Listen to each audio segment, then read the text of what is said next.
gamers, and welcome to the next episode of Express Lane, the show that brings you speedruns in 60 minutes or less. I'm your host, Oscar424, accompanied by my occasional co-host, Galahad and Freya, who are like behind and front and underneath me.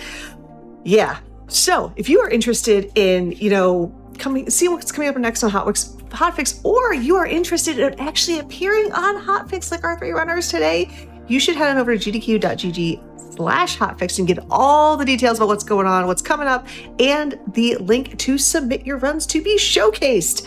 Now, speaking of showcases, we're doing something a little bit different today. I am a huge fan of rhythm games, and you know what? Rhythm game showcases are perfect under an hour viewing showcases or words. That's a thing. So we have picked 3 super awesome Fatales performed showcases for you tonight. We are ending the day with Spin Rhythm XD. In the middle of the show, we have Muse Dash, and starting it off with HYPERBEAT, which I believe is a gold showcase, is the absolutely wonderful Terrarium. So hello, friend. How are you? I'm doing great. How are you? I am doing super swell right now. Excellent. Welcome to the Wellspring. Welcome to HYPERBEAT. HYPERBEAT is one of my favorite games of 2025. This is a genuine piece of art. HYPERBEAT is a rhythm game made by Dreamware, which is a 2-person dev team, Alice and Chance. And in it, you're going to see a lot of really technical stuff, very Osu-like gameplay, but there's also actually a really good story in this game as well, very Chicory-esque, and very emotional. A lot of really interesting conversations about, how we view ourselves and view our time as ourselves and the way that we interact with our art, and it's a fantastic game. And you are correct. It is going to be a gold showcase. I'm going to show you pretty much as many songs as I can in the estimate with at the hardest difficulty possible. And with me, I have a wonderful friend. Hello, I'm Hallow. I am a lot worse at this game than Carrie is, because Carrie is very good at this game. I'm here to explain things while Carrie plays the game, so I'm going to sit on this bench. Have fun. All right. Well, we have a bunch of songs to get through, so we're going to pop in with what I think is like a very good song to introduce here. We're going to start in a lot of Purple songs. Purple is the character that brings you into the Wellspring. We're going to start off with Runner. So if everybody here is ready, we are going to hop into it in 3, 2, 1. Let's go. Good luck. Thank you. All right, Hal, how does this game work? All right, so we have our character in the middle here. You have, in this case, a big colorful sword, and there are some notes you need to hit. This game is inspired somewhat by Run 3, and what was the other one, Carrie? Sonic and the Black Knight was one of the other games that Alice was originally based off of. So it's sort of like an ongoing tunnel which you move through, and some notes come at you, like similar to something like Beat Saber. But the control scheme is a little more like OS, in that we have these sort of 12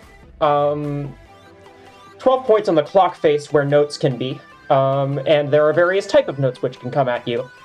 These ones with the little circle that's solid in the center are called target notes. You want to get as close to the middle of them as you can. Oh yes, they can be in the middle of the screen as well. We'll be seeing more of that a lot later, but not much of it throughout most of the showcase. Those lighter blue notes are soft notes. You just sort of have to be in them. They're like a lot less precise. These notes with a little star in them are cross notes.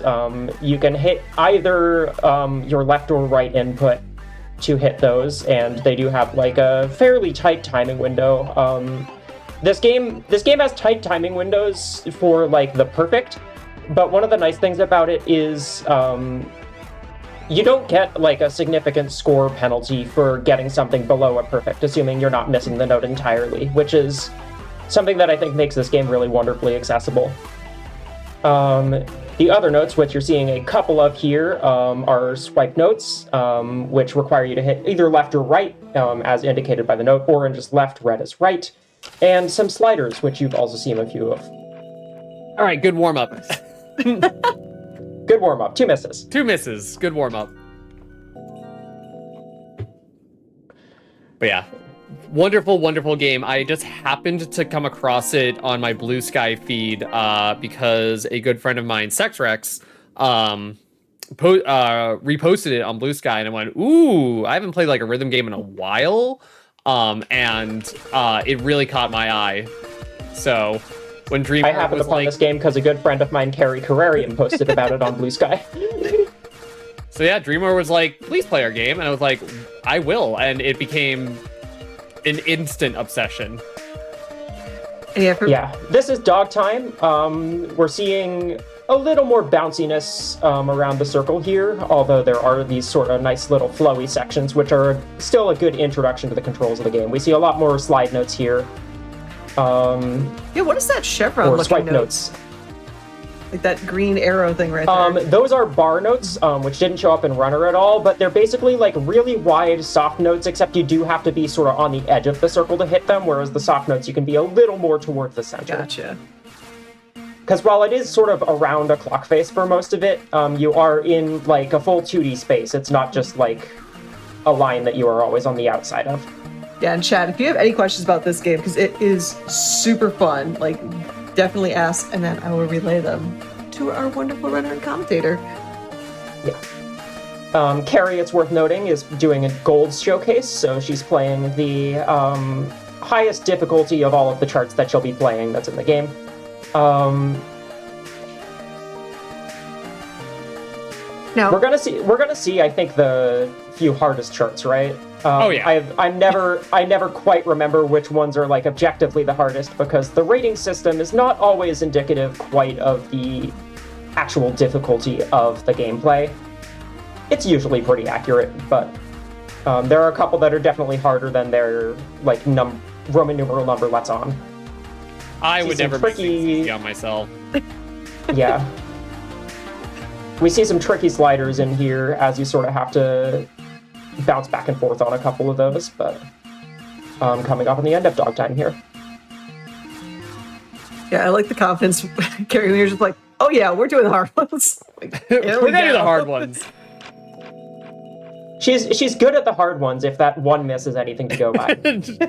Yeah, 277 perfects and 1 miss. Yeah, this is I got 6 minutes and 49 seconds of overtime, which is kind of their way of determining where you end up in score on like a 5-star, a 5-point scale, basically.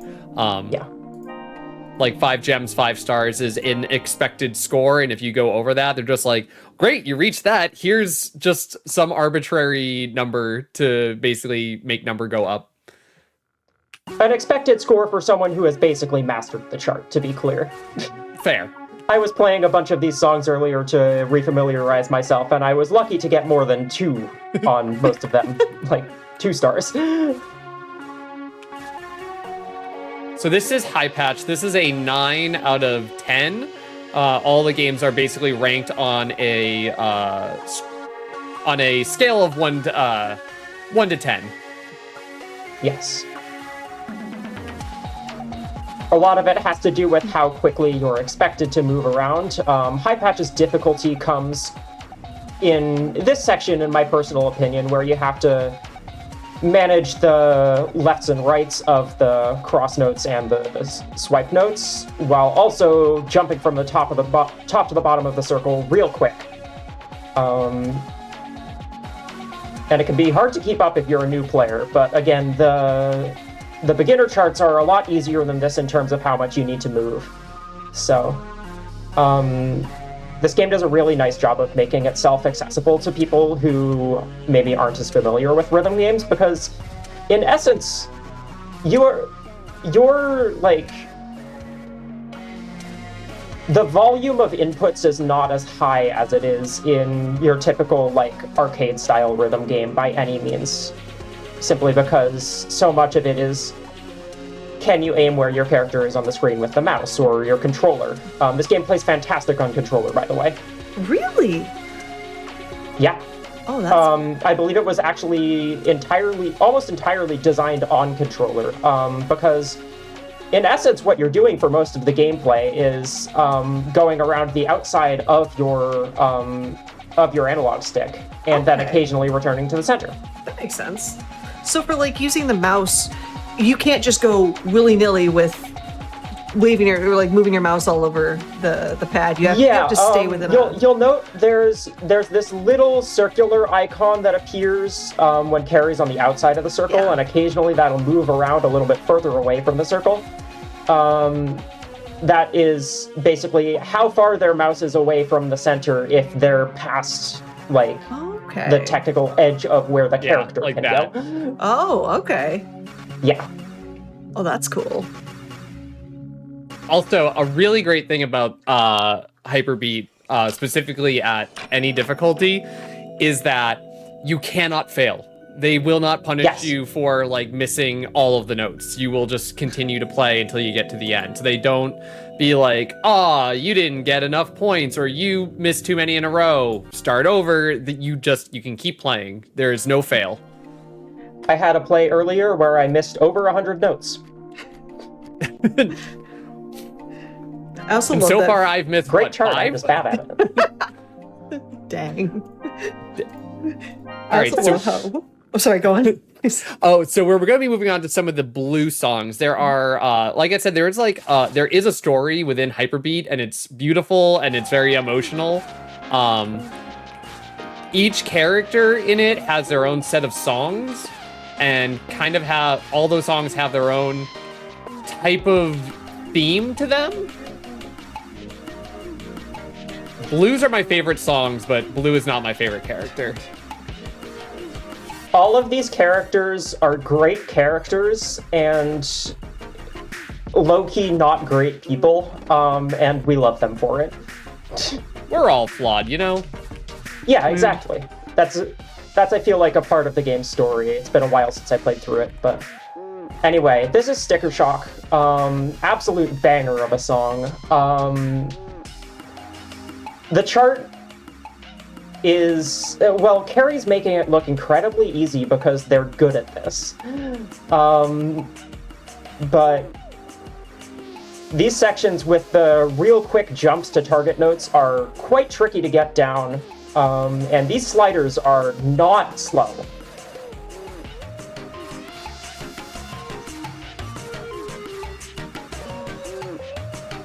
I suppose now's a great time to talk about the soundtrack. This is a game made by two people, Alice Bottino and Chancellor John Wallen. Alice did all the design and programming.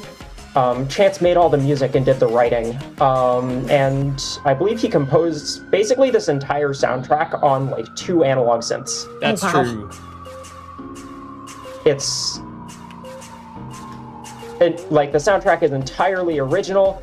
It has this you've probably noticed already, it has this very specific feel to it, which feels so unique as rhythm games go. The aesthetic of the music is so unique, the aesthetic of the game is so unique, and it feels just like a wonderful little piece of art. It almost has a little bit of a lo-fi vibe to it that I absolutely groove with.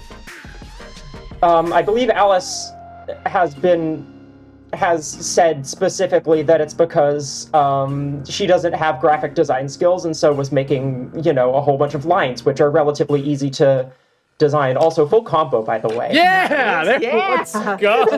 GG. Is that a PB? Nope, okay.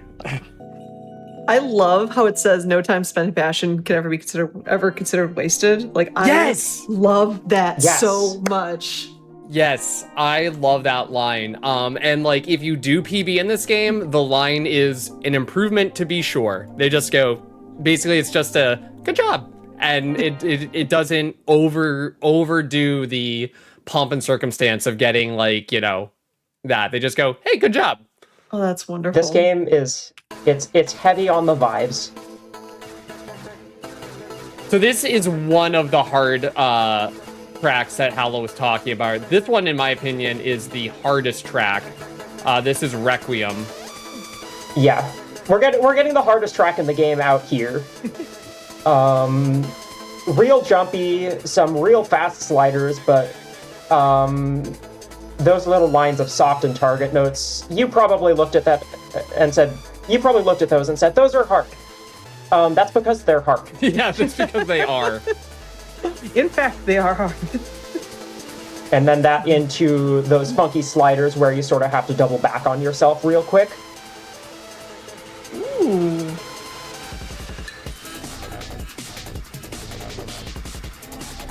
I always vibe with this song so much. It's so good. Yeah.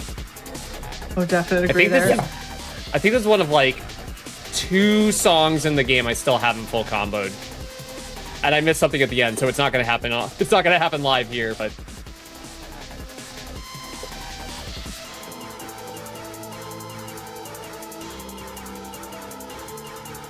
Yeah, this is definitely fast-paced as songs on the soundtrack go, and it really shows with the charting. Worth noting that with those quick bursts of bars and soft notes, though, anything that's that like sort of light greenish blue doesn't actually require like a click input. It just requires you to be within the bounds of it. So you only have to aim for those.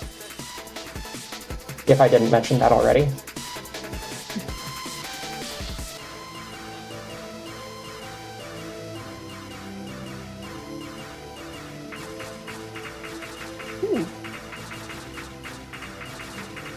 With that said, in sections like that, where you have a lot of notes that are red or orange, it is getting fairly input intensive because you have to worry about what both of your hands are doing.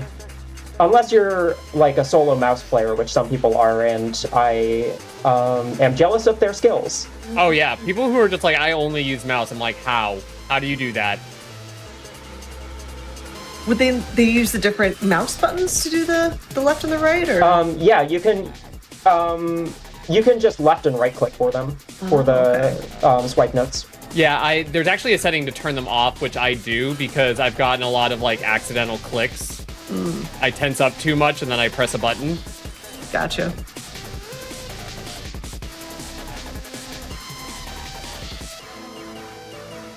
That slider is so difficult.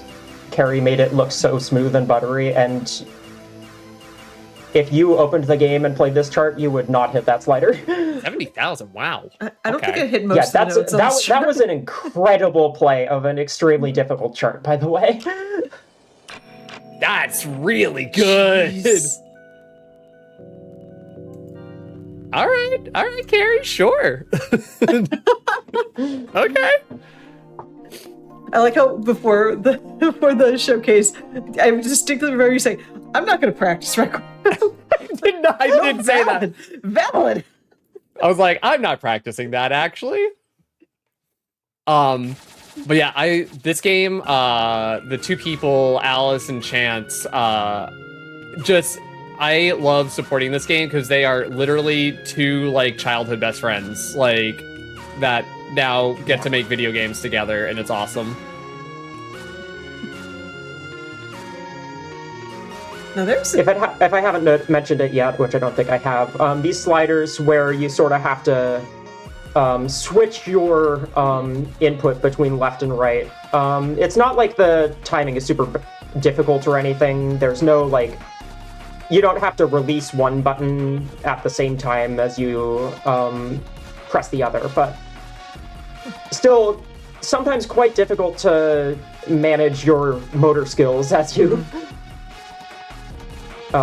deal with all of the aiming that your right hand has to do while you're in sliders, because if you fall out of a slider at any point, you do drop the combo and the note.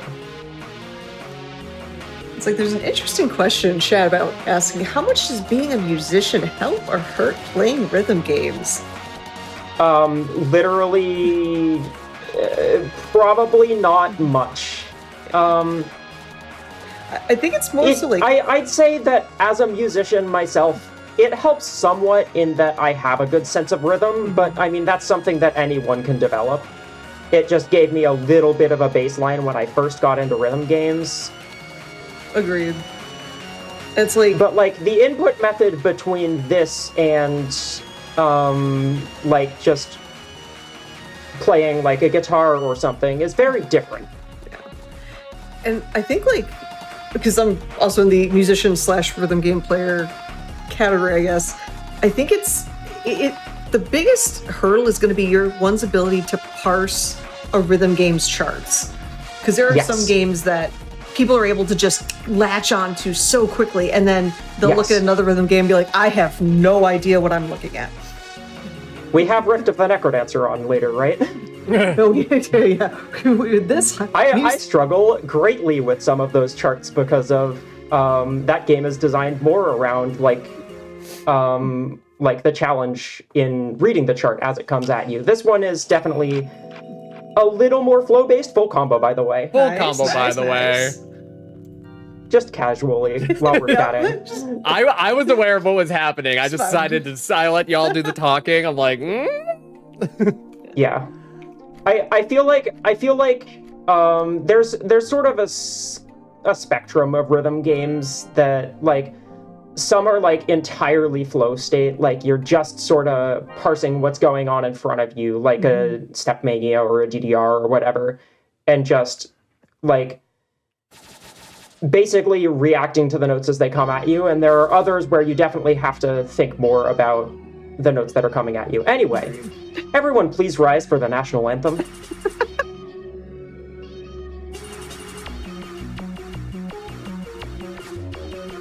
This is 25, and it is probably the entire community's favorite song in this game. Just consensus, it's up there.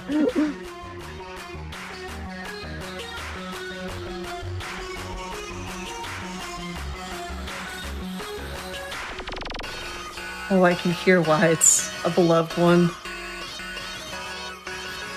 huh.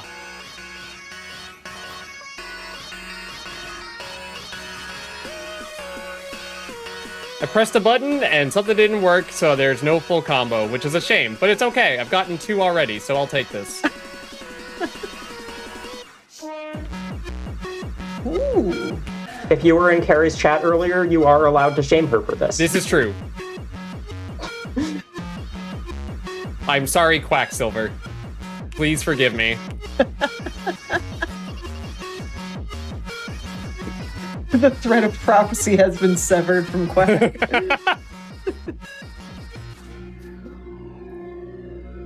I am I'm a self-taught musician. I kind of agree with Hallow that like a little bit of like having that time in learning rhythm and learning instruments and kind of learning at least a little bit of theory has helped, but I think it's not like by no means a requirement, I would say. Yeah. I think if anything, it helps you with maybe understanding the rhythms of the song. Yeah. It does not help you press the buttons. Unless maybe you're a percussionist. Yeah. It's like and for some people, there's songs that, again, having that musical background is that even if you don't know the song, you can kind of catch what's going on with those beats. Also, I totally got it wrong. We don't actually have Rift on later. I just forgot because illegally Sam is on comms for one of the ones later, and he did a showcase of Rift at PAX East. I did see somebody ask if this game is on Steam, and yes, it is. Yep, on Steam, runs fantastic on deck. Plenty of custom charts in the workshop. Yeah, it's very on Steam. And if y'all can tell, the HYPERBEAT community turns out and are good people.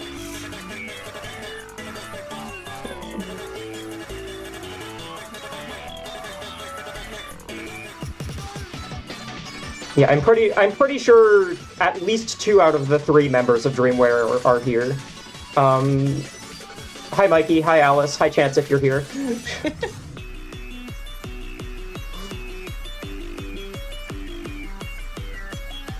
This is 5. We got a lot of soft notes here. But the sort of bouncing back and forth is trickier than it might look for how easy I've told you these notes are to hit compared to the other ones. It does have a nice flow to them. I definitely appreciate that. Because you do need to be like within the hitbox of those soft notes when they go past you. And if you aren't, you do miss the note.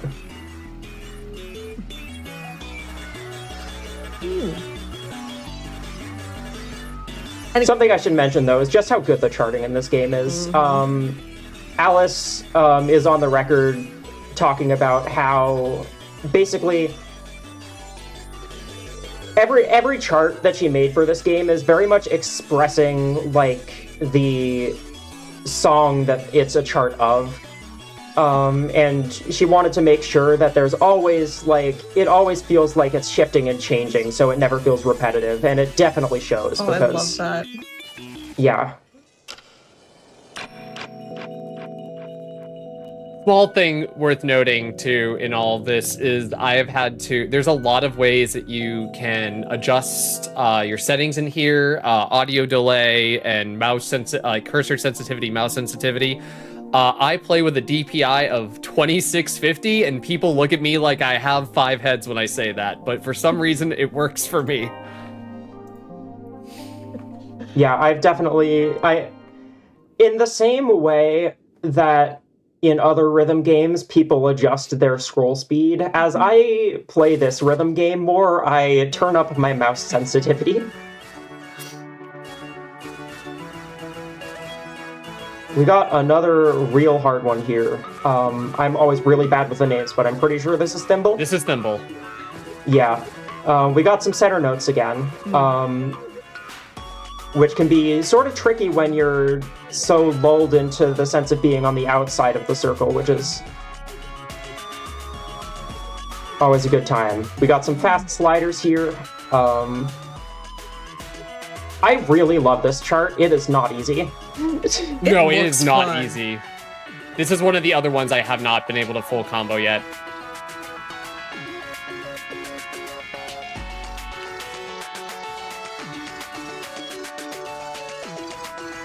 I did get a 1 miss on stream today, though, and I was very upset about it.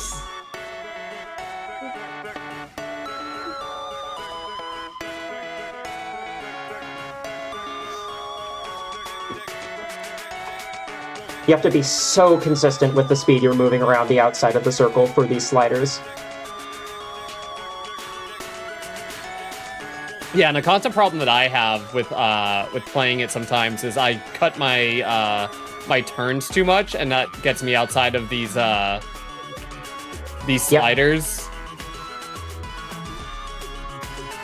Gotta stay on the outside of the circle for those.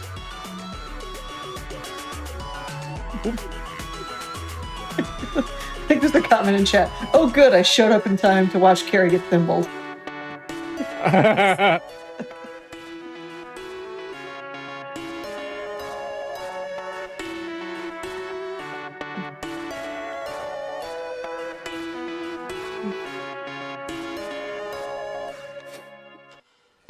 I did get thimbled. I did get thimbled. 6 misses. Appropriately, I got thimbled. I would be happy with 6 hit notes in that song. I think you could do better than that. It takes some getting used to. Yeah, for sure. I definitely, when I'm playing songs, as someone who's played a fair bit of this game, but would not consider myself, anywhere near great at it yet, I still miss a lot of notes, but it's easier to hit a few of them than you'd think, for sure. Not fair. For sure. All right. Time for Forge. And again, can't stress enough, the easier difficulties, while they do often have a similar number of notes to the higher difficulties, they'll require a lot less movement and usually a fair bit less in the way of inputs. So they're very approachable while also not a challenge, which I really love about this. Gotcha. The game doesn't dumb itself down for you at all. Mm-hmm. I appreciate that a lot. Yeah. It's not like the beginner difficulty on some other rhythm games where you're hitting a note like once a measure. Which, you know, for some people is what they want out of the beginner difficulty. So this one doesn't quite have that, but again, the lack of being able to fail and just the fact that the game is encouraging you kind of at every turn. Yeah. And I mean, when you first enter into the story and go to the place known as the Wellspring, I'm pretty sure one of the first things that a character says to you is like something along the lines of, this is a place people come to sort of spend some time when they've lost their way, or something along those lines.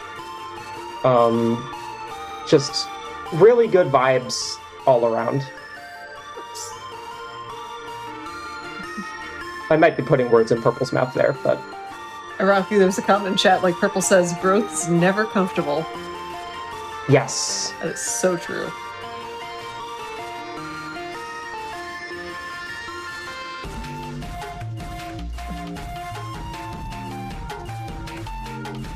I love how this chart plays. It is, again, not easy, but this one in particular feels like such a satisfying representation of the music. Yeah.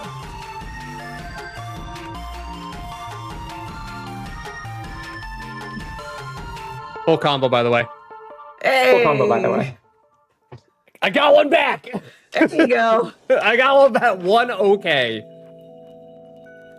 10-21. Wow. You just wanted to show everybody that you're human. With that yes, one okay. Yeah. That's what it was. Yes. I love that song. That song is a very I don't know how to explain it, but like the song sounds weird, but like slash positive. Like I like it, but it's such a song that unlike anything I've heard before. So like playing that as a chart is like such an experience because like it doesn't feel quite the same rhythmic like four to the floor type of thing I would expect from like other songs. So it's a lot. I lock in a lot more on that one. Yeah. Okay, one and not even a PB. Yeah, I'm sorry. I'll try to be better. Carrie has played a lot of this game. This is Tender. Was this one of the charts that Alice made like right after she added the swipe notes? It might have been. That was Forge. Forge had a lot of the directional sliders, and that was like the first one she made after it was included. The intro of this, though, you saw a lot of swipe notes, and hitting that many that quickly is not easy. Especially when you're having to manage the left-right of it all.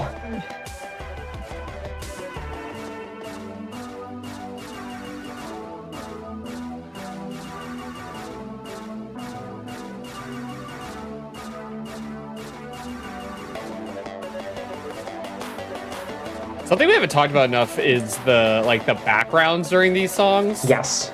Oh yeah. I love the way that they styled a lot of these sections.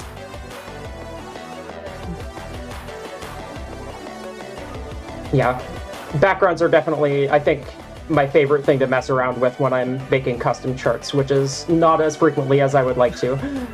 But there's like a very limited number of elements, but it's so fun to see just what you can do with them and the environments you can create.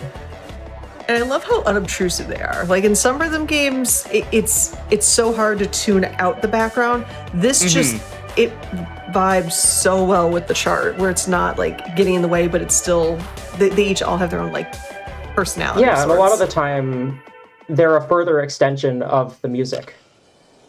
Agreed. Yeah, there are times where I've had like some trouble in seeing like some of the notes because like the lighting of the notes does like bleed into like a white background. Hey, my bad.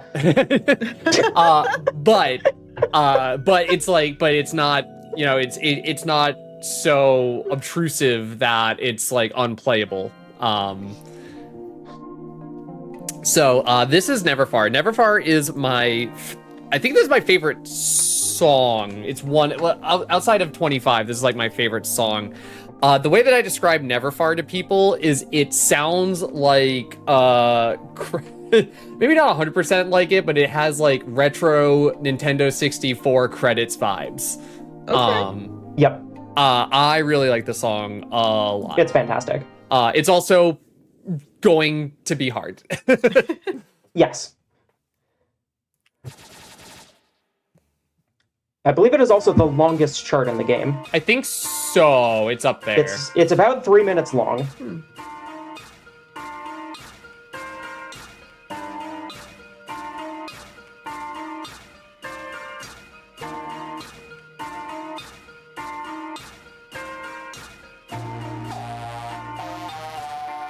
The difficulty in this one comes from these sliders. If you think these ones look difficult, now they're faster. Oh, joy. Hey, was that fast enough? Ah! Carrie makes those look so smooth. My mouth opens if I hit one of those. I had to put in so much practice to get the right, like, muscle memory, like a comfort level with those sliders. Like, it really, this game has a fantastic practice mode, by the way. Yes. And I utilized it a lot to do those sliders.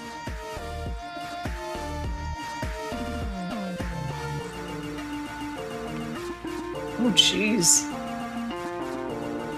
This section definitely looks harder than it is because the bar notes around the outside have very generous hitboxes in terms of where you can be. That's fair. But you do still have to be moving around them like consistently to hit sort of the soft note at either end of the arc. Which means once you start playing the game, you realize it's easier than it looks, and then you realize that it's harder than it looks once you've started playing the game and think it's easy.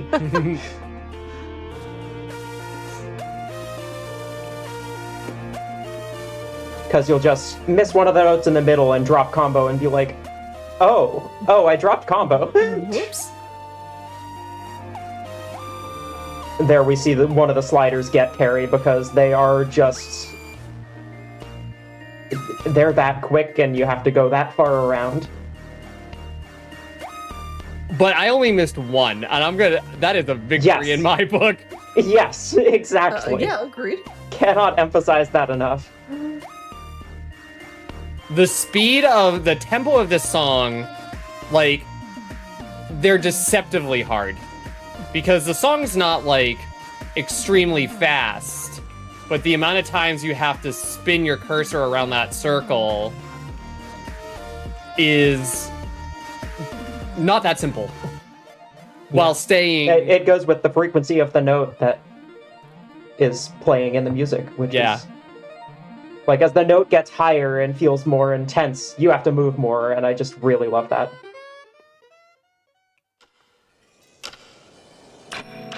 Sad, only one. One miss. One miss. Oh no. How dare. I'm sorry. I will try to be better in the future. Jeez. Okay, so a fun thing that I am going to provide this chat is since you may have last seen HYPERBEAT performed at Frost Fatales this last March, HYPERBEAT has added a bunch of new songs from a different section of the OST and lovingly charted by community member. And these are a lot of fun. The community, the devs actually did a multiplayer lobby where they got all of us together and we did like a fun little group photo, and we just played around with a lot of the songs and checked ourselves on like the custom leaderboards that are in the multiplayer lobby. And yeah, these are songs that you've never seen before. So we're gonna start with Arrival, which is the song when you show up to the Wellspring, when you're introduced. the songs are a lot chiller than the charts that we've been playing, but the charts are not. Yes. You'll note some decorations you haven't seen before, like these pendulums that are moving around, which are super awesome. Like, also more recent additions that were not in the base game right when it came out.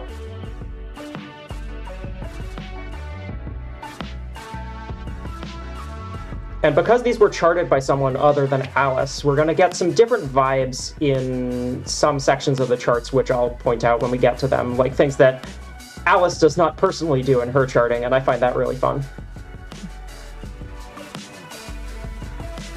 I love the synth in this song because it sounds like it's saying "uh-oh." Okay, I'm intrigued.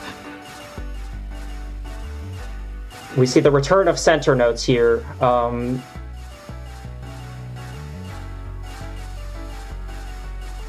My depth perception on center notes is like really bad sometimes. I've had the same problem.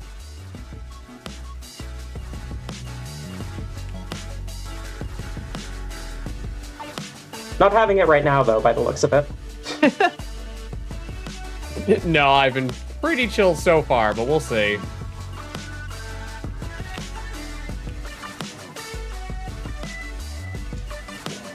This chart is just good vibes all around.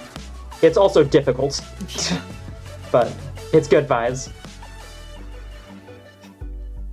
Those jumps from a slider to another slider a bit back around the circle are really tricky. So if you thought they looked hard, you were correct. Oh, I believe that.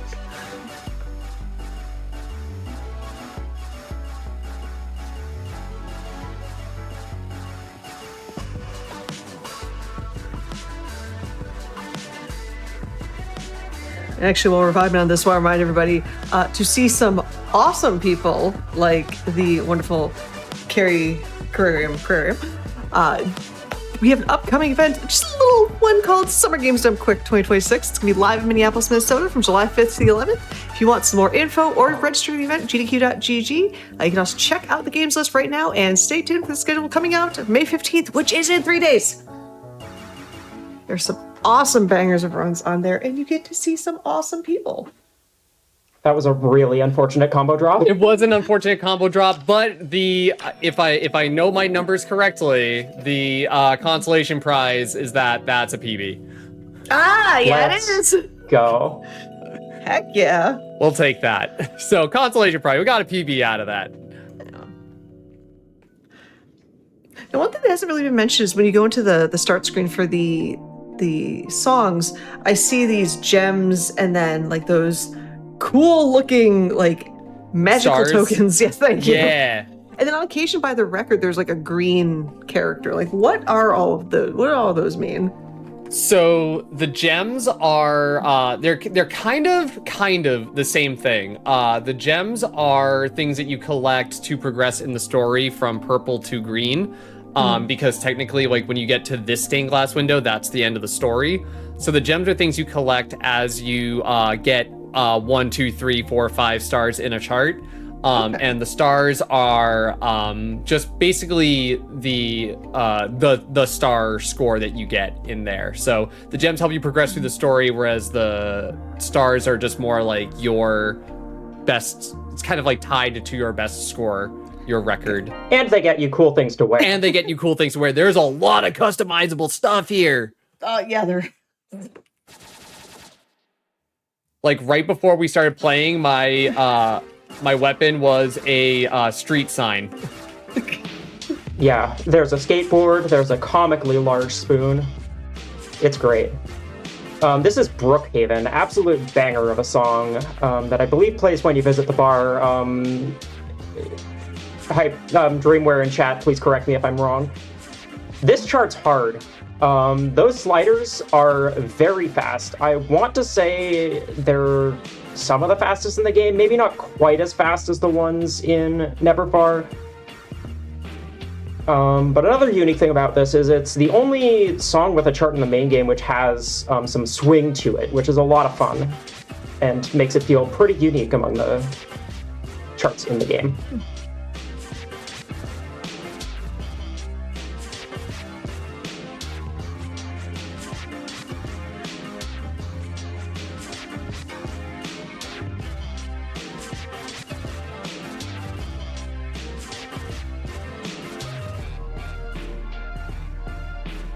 There's so much vibing going on in chat. I love it. A good thing about the gems in the game, by the way, for people who are interested in this game, is it does not matter what difficulty you get the gems in. If you get them, you get them. Oh, that's lovely. Yep. So if you are playing on the lowest difficulty and you get like a 5, then you have collected the gems and can still progress with the story. It does not force you to have to play on gold difficulty like this to get to the end. I love that concept.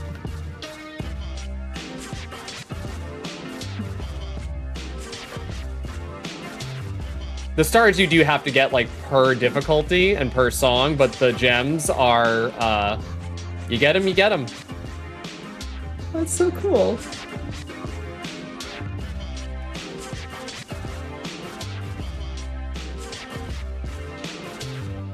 Nice. I've gotten a lot of 1 misses today. I'll take it though. Yeah. It's like objective. That includes the practice stream. That includes the practice stream. I got 4 or 5, like, that was a PB, yay, let's go. Yeah. Let's go. Okay, in fairness, I have not played a lot of these songs as much as all the other ones, but I will still take the PB live. It's almost like they're new or something. Right? You can tell they're new because Carrie hasn't played the easier difficulties of them yet. Oh, right. I think we got enough time to get 2 in, so I'm gonna pop right in as fast as I can here. This is fine. Just under 44 minutes right now, so. Okay, we'll like just make it in 50. Perfect. So this is Finders Keeper. This one is rated as a 10, and it certainly feels it. That's one of those songs you look at and go, yeah, nope, they got that one right.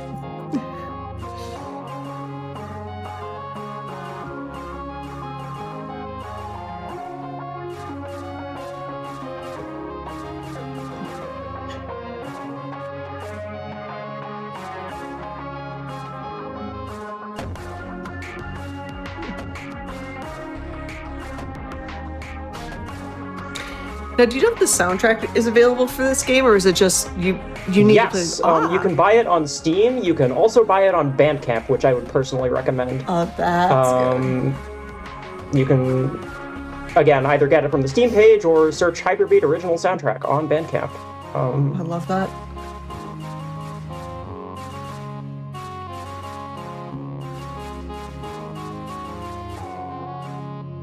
Because this is a soundtrack, it's like, okay, I need to get work done at work, but I need to not get distracted. Yeah, no, for real. It's a really nice soundtrack for just putting on and vibing. Mm-hmm. I love playing it on car rides. It's just really nice. Ooh, yes. Yeah. I could see that. So you mentioned chat buying on Bandcamp. Heck yeah.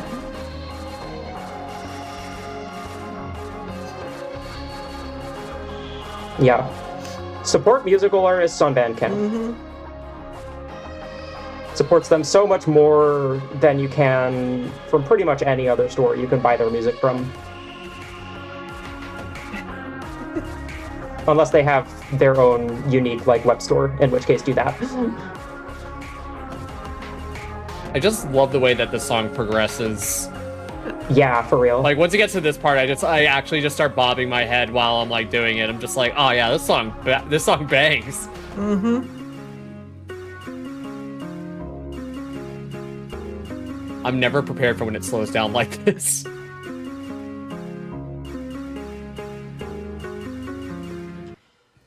As you rock the end of that song. Yeah. Yeah. All right. I got one more. I think we have enough for one last one. Oh yeah. Which is Heat. This one I have full comboed. I like this one. This one involves a lot of center notes. Yeah. We're gonna see some stuff that's extremely unique and up until this point had not been seen at all outside of custom charts, but is one of my personal favorite things to put in custom charts, which is slide notes from or to the center. And these ones are gonna be quick. All right, chat. Last song. We got to vibe out to this one. Let's get those dance emotes going, or those rat emotes. Or if you have them. rat dancing emotes. Ooh, even better. Vibe with all of the emotes.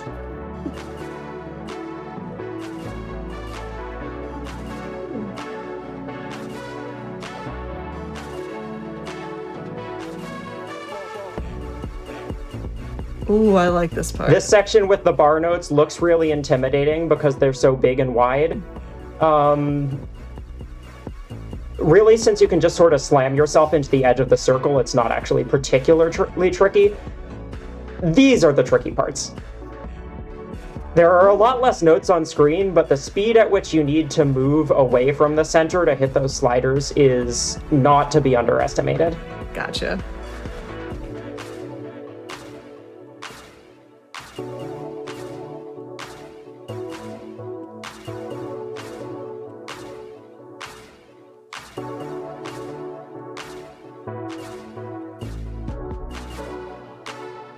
Especially once they throw in these notes that are away from the center that you have to hit right before them, so you're sort of bouncing up to the center and back, which is a movement like really unique to this chart, which I love a lot. It got me. It got you. It got me.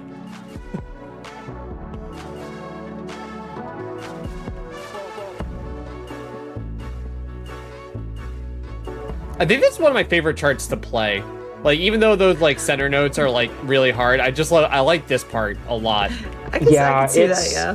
It's real fun. Just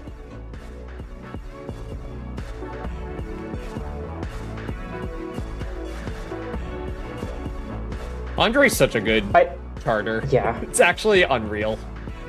Yeah.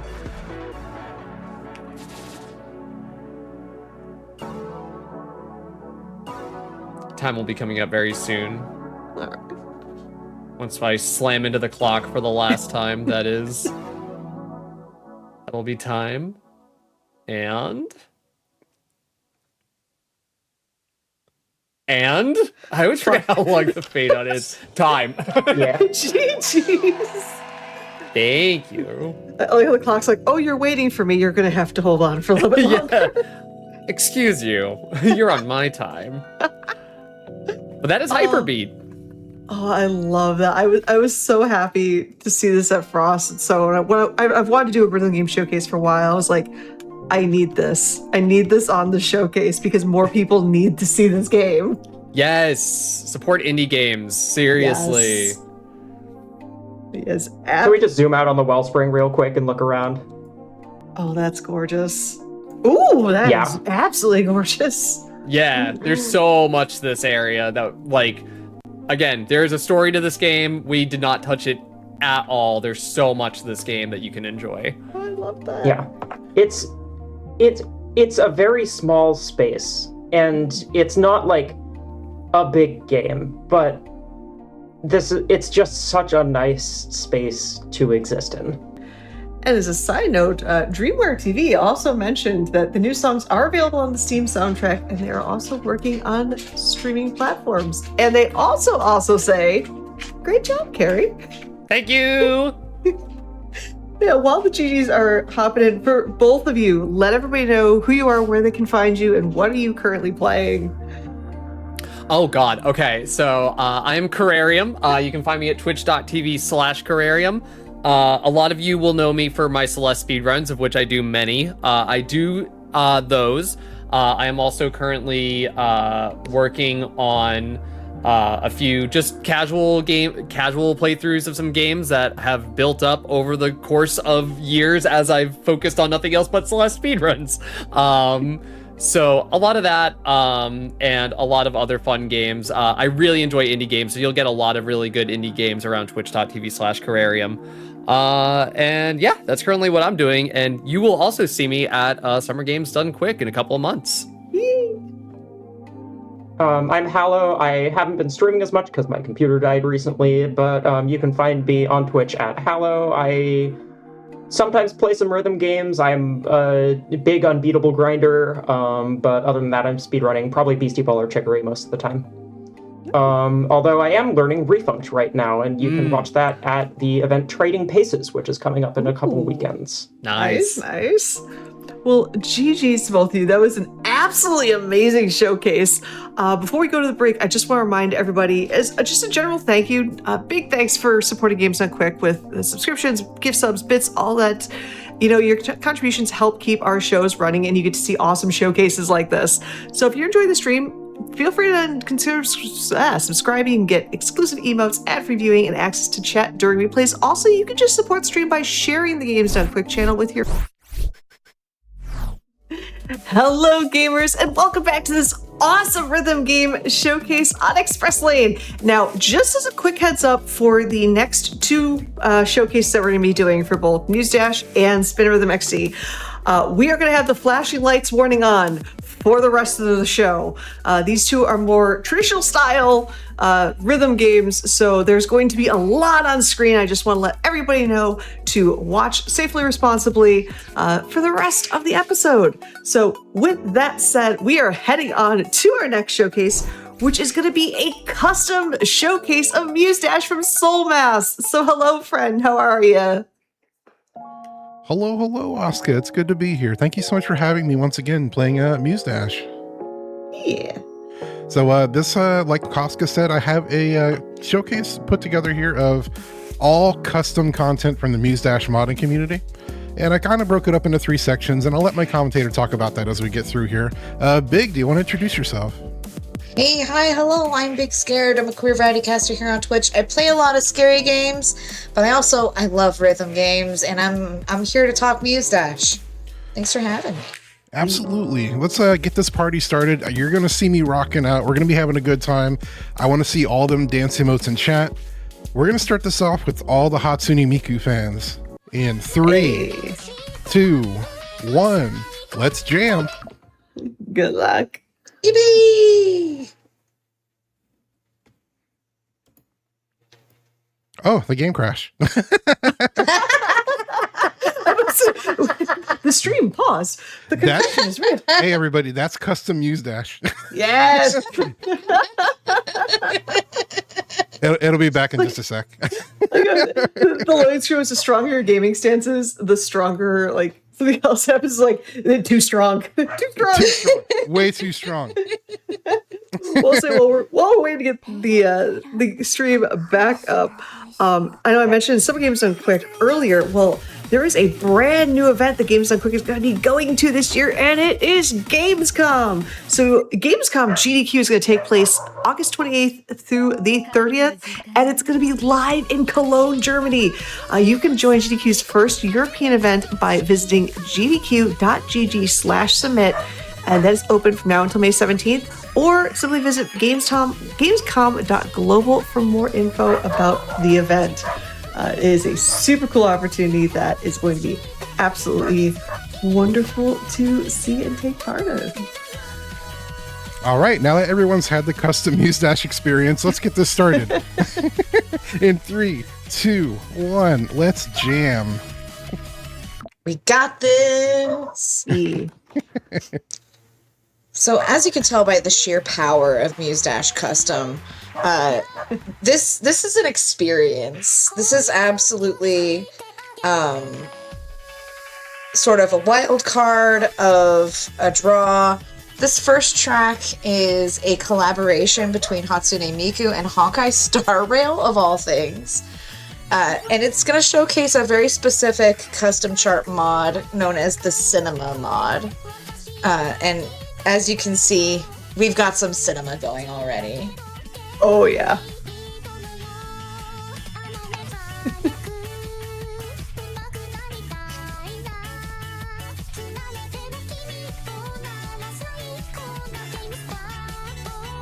You could tell I've played way too many Hatsune Miku based songs and rhythm games. Like, I recognize this song. Yes, the cinema is for all the gamers that have played a wide variety of rhythm games. Miku is everywhere, and she is inescapable here. She's part of the vanilla game as a DLC character, but this goes above and beyond what we typically see for the Hatsune Miku collabs. Usually she's just a playable character and there's some background elements. This time we are fully thrown into her music video. It's still a pretty basic track. It's got our standard Muse Dash elements, some nice runs, some held notes, ghost notes, triples. We got the health refill. Solmas is using their preferred combination of Muse and Elfin. So we've got the Woman in Black plus Dr. Page from Rhythm Doctor. This combination is pretty goated because the Woman in Black does a unique ability that makes it easier to hit perfect notes and easier to hit notes in general and easier to dodge obstacles. And Dr. Page, for every perfect you get, like for every 7, you get a small restoration of health. So, super powerful combination. Also, look at that new best. Heck yeah. We're going to see a lot of new bests because, yeah, that's just how it's going to be. I chose a lot of these and only played them once. So this one's for all the Toho fans, though. Yes.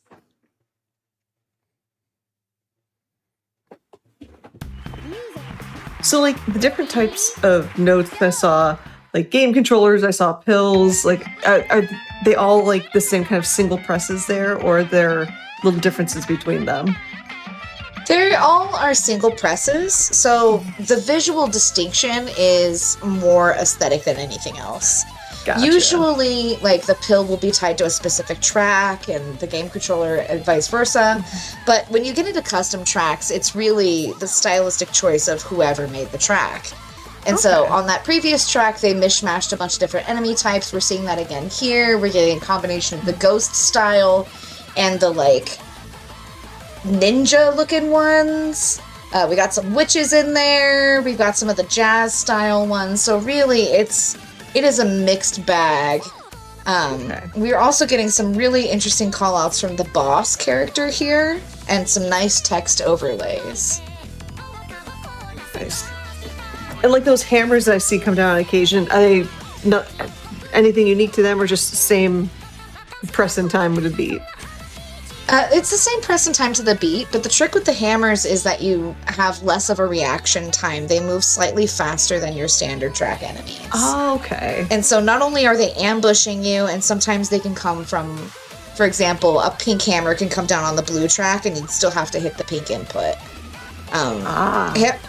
Hammers are the same mechanic, but a little bit spicier. Okay.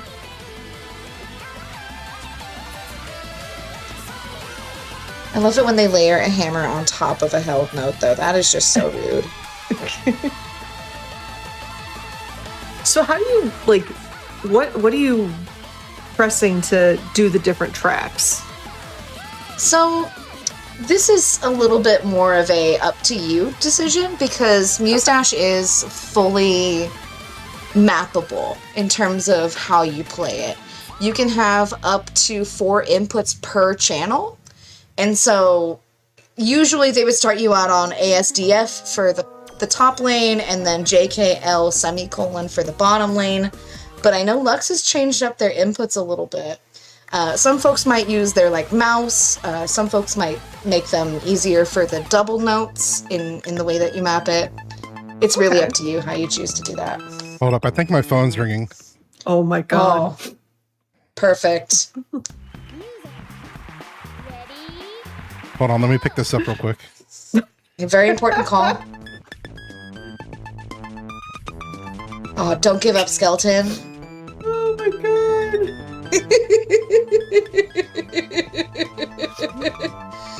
And you know, someone somewhere is pulling out their Nokia phone from, like, early, like, 2000s going, yep, still works.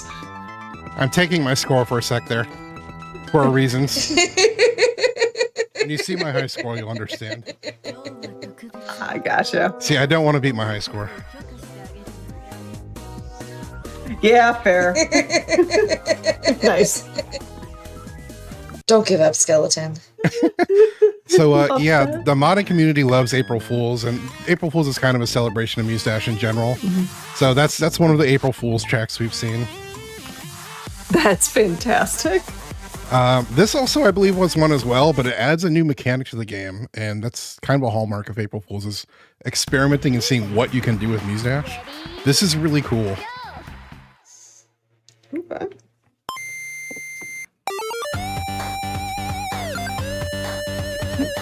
So we talked a little bit about what makes the hammer unique. The fact that it's unexpected, that it can come from any direction.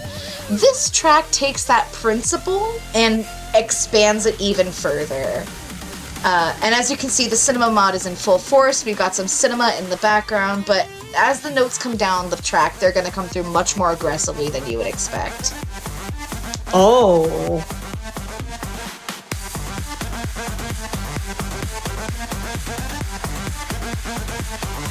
I love this. This is so fun. Oh, I'm vibing.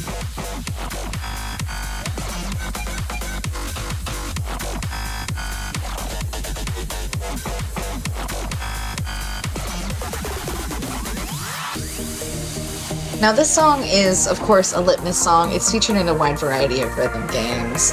And as such, if you were to look for this particular track in the custom modding community, you would have several options available, which is the double-edged sword of like looking for any song in the modded tracks. There are so many iterations, so many versions, so many creative people doing really cool things out there that like you could go looking for something like this and find something else that is entirely unique, so unexpected, and just, ugh, I love the modding community for this game so much. It's so cool. I love that. And I love the way that this like plays with the mix of the enemies that you have to knock back and the saw blades coming at you in this aggressive style. Yeah, I don't know how they did that, but it's sorcery and it's really cool. That's fair. I've got one more sorceress gimmick track to show off. Okay. This one does some weird stuff that even the games mode where it like normally can sleepwalk and hit every note can't complete this track. Oh, jeez.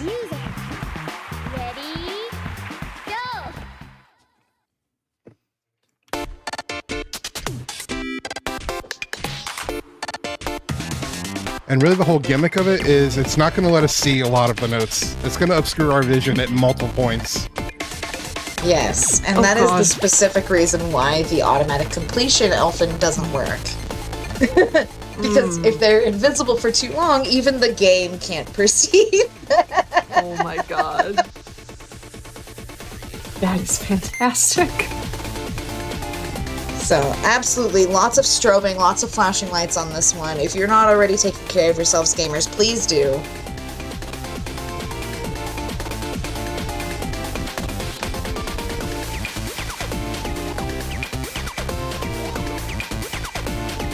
I love how even the character on the right that disappeared, even she throwing out notes at you.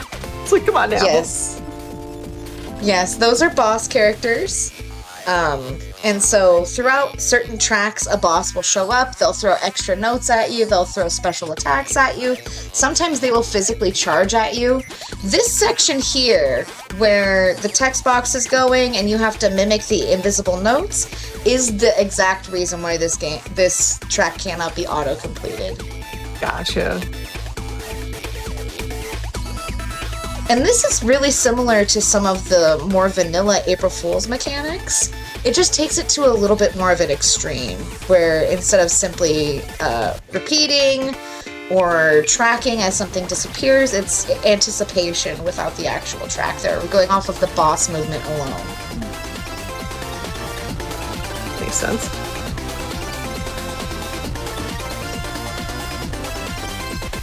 Oh, this is wild.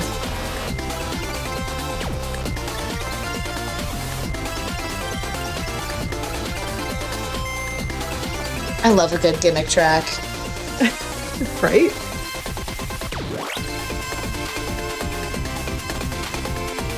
Oh, those saw blades. They're so stressful.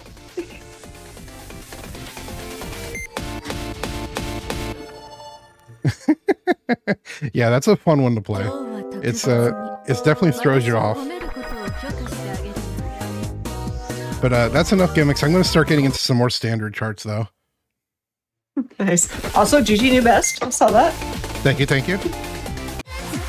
Casual flex on the new best there. Right. This one's very high energy. It's not super difficult of a chart, but it's just like very fun song. I want to start with this. It's kind of a warm up for the rest of the showcase as it just gets progressively more difficult.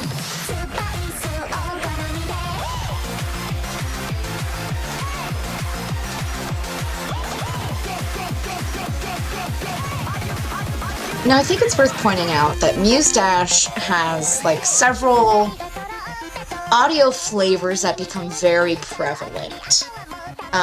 There is a particular song that a lot of other tracks that came after it try to emulate, known as Barry Go. This one has the same energy of just really hype, really high energy, a very squeaky vocalist, and just a banger track. So I'm very excited to see how this one's gonna go. This section of the showcase is standard charting, and so there's gonna be less gimmicks and more demonstration of pure skill. And then once we get through this section, there's gonna be the overcharted block, so. Which, compared to these saying that there's going to be overcharted, feels like a little misleading because dread. to me, this is overcharted. Look at it. Oh, I agree.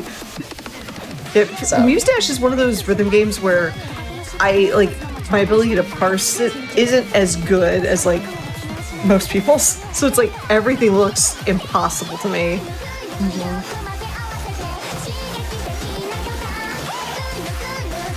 Simply put 200 hours into the game like I did. Yeah, that's really all it takes. And it's not even necessarily like 200 hours of being the best player ever. You just keep chipping at it and you will become really good at the game. Yeah, I'm clearly not the best player ever. I'm pressing X to doubt. I've seen you play this game. I'm watching you play this game. How dare you?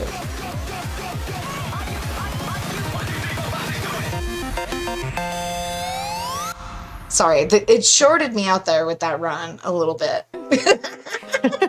Yeah, it gets so fun at the end there. Oh yeah. Inside, I forgot to mention earlier, somebody loves your model, the character. Just wanted to point that out. Thank you. It's like how both of you two have banger like models and VTubers, so just throw that out there. Oh, thank you. Speaking of bangers, who likes Camellia? Put a 1 in chat if you're a Camellia fan.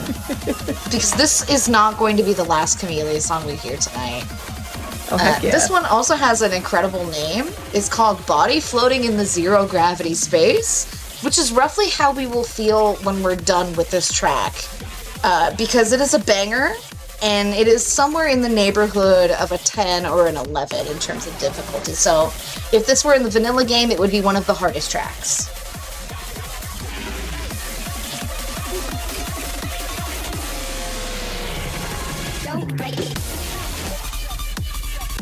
Oh yeah, mention in chat, Soulmass and Big are so cool. Agreed.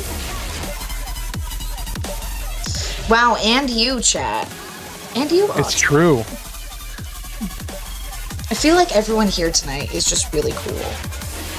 Shout outs to Carrie's HYPERBEAT run. That was so cool. Yeah. I'm also very excited to see what Cell cooks up later in the show tonight. Yo, spin rhythm? Yeah, I heard that's going to be a true XD showcase, so that's going to be wild.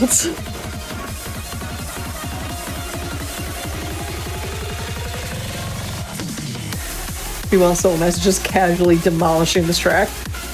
I know, right?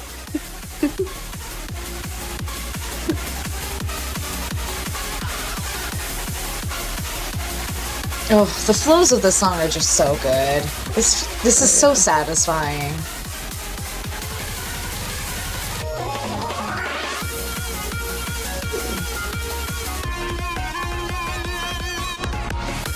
just want to give a shout out to the Fever Time that Soulmass has equipped. It is the Nyan Cat April Fool's Day variant.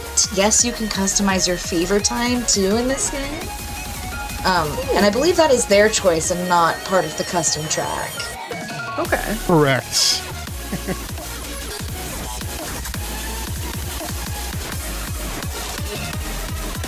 I don't know if we mentioned Fever Time as in terms of like what exactly it does. So what does it do in this game specifically? So think of the Fever Time similar to the way it works in Guitar Hero. Okay. Yeah, it's just a score boost. It's a score boost, but certain muses have abilities that are linked to the Fever Time that can do additional things like accuracy boosts or combos or health recovery. And so it can become an additional layer of complexity depending on how much you use it. There are muses that make you do the Fever Time manually as well instead of automatic. And so like you can control when and how precisely your score boosts are popping off. Okay. Now it's time to start dialing up the difficulty from here on out. Oh boy. Welcome to Astral Paradox. This is the first in a trio of charts that were picked specifically because they like emphasize two-fingered gameplay on each hand. So like pairs of inputs, sets of inputs. Okay. Doubles, triples. So we're gonna see some interesting syncopation happening here. We're gonna see some long alternating grinding flows. We're gonna see an onslaught like this, just absolute endurance. Yeah, I think from here we're just gonna see an overload of notes for the next unforeseeable future. Yeah, I believe it. I definitely believe that. Yeah. Including the floating bosses just absolutely kill me when they just start coming in.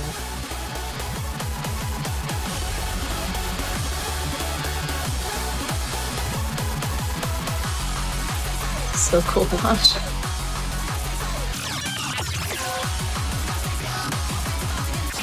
I just want to point out how many people are vibing and dancing in chat. I love the energy tonight. Yes, thank you for all those dance emotes. I see you, chat. I feel the funk in this Denny's tonight, gamers. Oh, wow, ancient memory unlocked by saying that.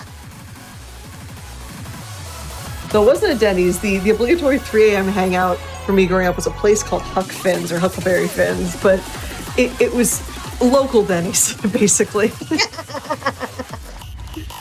Oh, man. Yes, greetings, Regional Diner. Yeah. We're absolutely turning up tonight.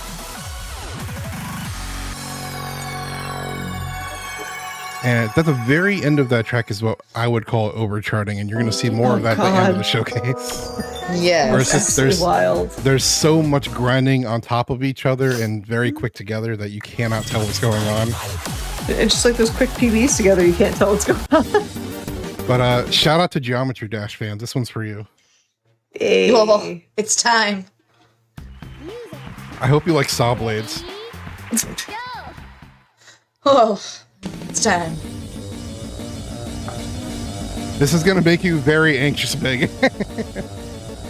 So I'm gonna info dump a little bit about this game because one of my favorite charters is also my nemesis in this game. If you know who I'm gonna talk about, you already know I'm gonna talk about Howard Y here because Howard Y has both vastly improved this game and ruined it. And I say ruined in the most affectionate, loving way because he is a menace with saw blades. And so because he set the bar so high in the vanilla game, custom charters feel like they have to outdo Howard Y at the saw blade game. And that just feels rude. I feel personally attacked by that. And I feel personally attacked by this track by how many saw blades it has already featured.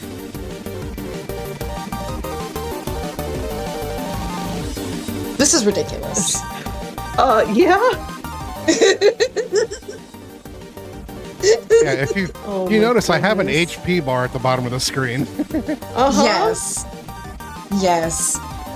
We don't talk about the health mechanic too much because the build that Lux uses in terms of the combination of Elfin and Muse usually does not result in them taking a lot of health damage. But effectively, the way that you would fail a track is losing all of your health. And each hit can be between 30 and 60 points of health to your damage. And so you really don't get very many mistakes per track if you're not actively recovering HP. And so Dr. Page becomes incredibly powerful on tracks like this because you're taking a lot of hits, but you're also getting a lot of perfect hits back.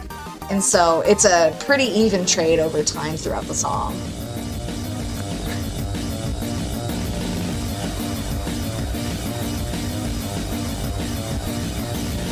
This is obscene. Oh my god. Nope. I'm in the state of, I'm acknowledging that there is a chart for a game being played in front of me, and that's as much as you're getting out of me. Yeah. Lux was absolutely right. This gave me incredible physical anxiety, and I'm so glad that song is over. I believe it. It's so bad. It's so much. Look at that new best. How dare you? Wow. I'm gonna take you to the Arby's and hold your hand in the parking lot. That was too good. How dare you? Oh my god. They're gonna take you to an actual Wendy's so you can't say this is a Wendy's Yeah. name. Yeah. All right, now it's time we ascend to heaven from the. Oh. This is a very piano-centric track. I know Big loves these kinds of tracks. Yes. So it's gonna be a lot of. It's just gonna feel like you're playing piano when you play it yourself. I mentioned earlier that there's a lot of ways that you could potentially set up your inputs for this game. I personally leave it on the home row ASDF JKL specifically so that way I can feel like I'm playing a piano when I play this game. Nice. And so on tracks like this where there are long runs of very fast notes where it's just like da da da da da da, I'm just sitting here feeling like I'm playing the song. And these types of tracks make me really, really happy. And so I'm stoked to see this here. But also, how is this not part of the overcharted block? I'm sitting here looking at this, and I'm seeing layered ghosts behind the double hammers, with the runs going into them, and like, with the saw blades, with the gem, what is that? Like, come on now. I guess the definition of overchart changes when you start talking about the custom charting community. It's true, it's true. So, we haven't even really talked about difficulty scaling in relation to custom charts. At least not tonight. In the vanilla game, it goes to a maximum of 11 with secret 12s. Custom charts throw difficulty completely out of the window because when the rules no longer apply, they no longer make sense and difficulty does not translate in a meaningful way. And so the bar for most custom tracks starts at the 8 to 9 range. Like, starts. And then right here, I would call this an 11, like a healthy 11. Yeah, this the right here is overcharted this section. 11.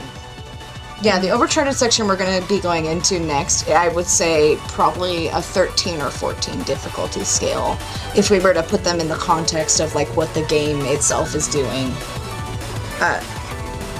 Muse Dash custom modders do not wait for innovation to come to them. They bring innovation to the game. And they are absolutely pushing the difficulty threshold in so many ways. Endurance is just one of them. There are so many tracks that we could not show you tonight just because it would be too much of a health risk in terms of the flashing, in terms of the visual effects. That's how they introduce that level of challenge. So there's so many ways to experience this. Huge PB. All right, from here on out, this is what I would truly call overcharting. This is stuff from here on out. We've got I know there's a lot of time left, but I only have 4 songs. Make of that what you will. Here's a Cobario song. Music. Ready? Go! My fingers are about to set on fire. Oh no. All right. In terms of difficulty, this one is on the shelf of like a high 12. There's a track called Exodus in the vanilla game. I would put this on a similar level. It's gonna have metalcore breakdowns. It is completely overcharted, as you can see, and it's only gonna get worse from here. And it's also got the very fun visual effects of the colors, saturation fading in and out, so that way makes it harder to parse which track is which.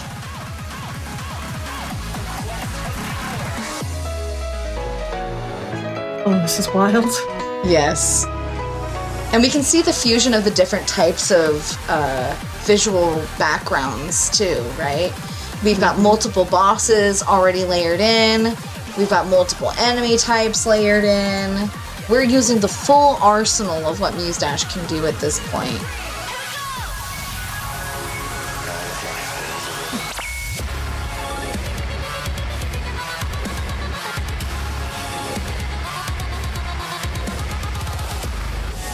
Oh, it's so good. It really looks good.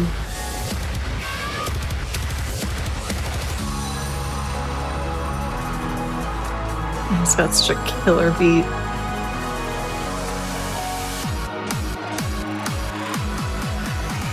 And so, Muse Dash as a game already has a wide variety of options in terms of genres and styles. The vanilla game has hundreds, literally hundreds, close to thousands, plural, of tracks that cycle in and out of playability over time. The custom community, the world is your oyster, and really every genre of music is represented. Including that infamous Guitar Hero song, right? Oh, God. It's all in here. So yeah, we're getting some unique opportunities to see what this game can do with other genres too, because we often think of Muse Dash in terms of like J-pop, hyper EDM, and those types of tracks too. So the representation here is really cool too.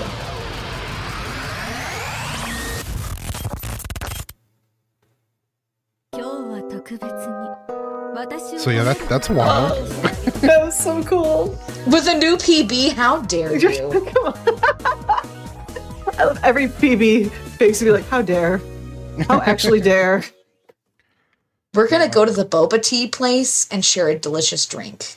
How dare you? So I'm going to do a fun experiment with everybody. As you can see, I played this one on hard once just to see what it was like, put it in the showcase. Then I realized there's actually a hidden 12 chart. Ooh. So let's sight read this one. I've never seen Oh, it. no. Yeah. Let's see how hard it is. How bad could it be? Surely this is I gonna love be those fine. famous last words. See, easy. I want to point out there. the name of the song is "Live Faster, Die Younger." So, prediction? Of course not.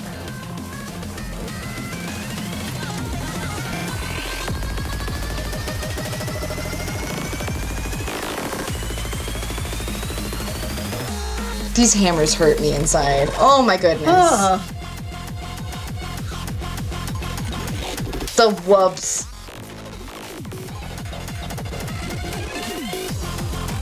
These are some nice saw blades. Yeah.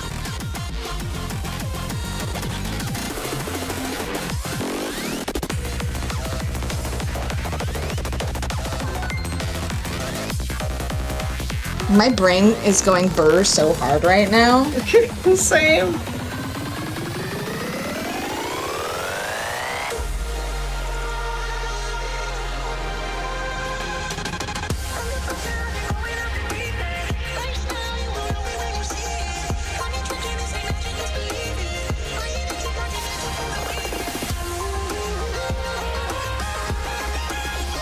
Incredible. This part's nice and chill. I like this part. Yeah. Oh no.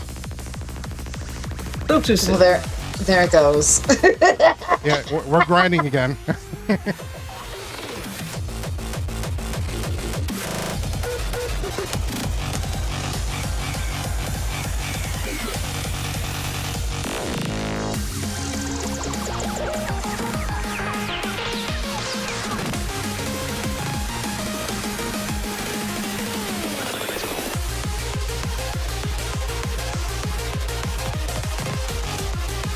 This is absolutely feral, how hyped this is.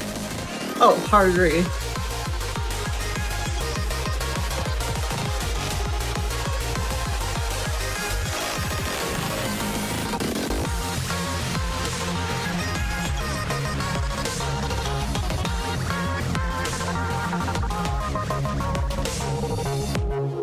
Was that a full combo? No, it wasn't okay. How dare you? Oh, I missed 3. Oh no. How dare I'm in line at the ice cream shop getting a cake right now. How dare you? So how much more time we got left in this showcase? We're about at the 33-minute mark. All right, I'm going to take up the rest of that time in 2 songs. It's true. All right, here's Waka Ultra Dream Mega Mix. And I'll let Big talk about this because this is actually a pretty special song for the Muse Dash modding community. Yeah. So this particular track is produced by Hardcore Tenok. It's a 20th anniversary track, and it is a huge collaboration. Usao and Kobario worked together to put a medley of all of their tracks from Waka into one chart. This is a Master 11/Superior 12, roughly 6-ish minutes in length, but it will have at the bottom a little box which has the name of the charter for that particular section. And this is significant because there are 28 unique charters that contributed to this one track. And each one got the opportunity to showcase their unique signature style. And so when I say that the Muse Dash community really loves this game and there are so many unique charters, this one track showcases 28 unique charters. And it barely scratches the surface of the modding community. This is a labor of love. It also has 2 difficulties, and it combines all of these elements to have a really freeform and unique experience. There is one track that is vaguely like this in the vanilla game. It's known as Kazoff, and it is nowhere near as special, I think. Marathon tracks, medleys exist, but this one in particular is just, it's so special and it's so unique, and it's just showing off what makes this game so great. Hey, Big, this part was charted by Hole. Oh, my favorite! My favorite. We love Hole in this house.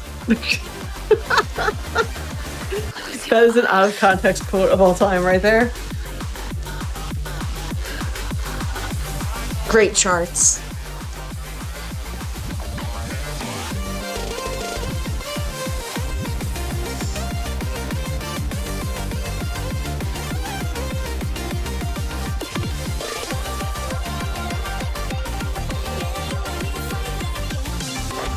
This is absolutely wild. It is. And we're not even halfway through the track. If you look at the top, you will see a small white indicator crawling across from left to right.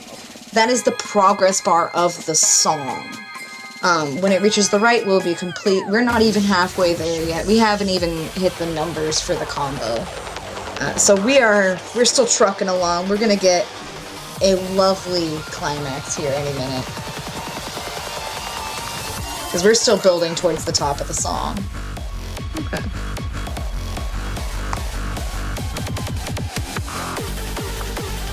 These back and forths are so satisfying.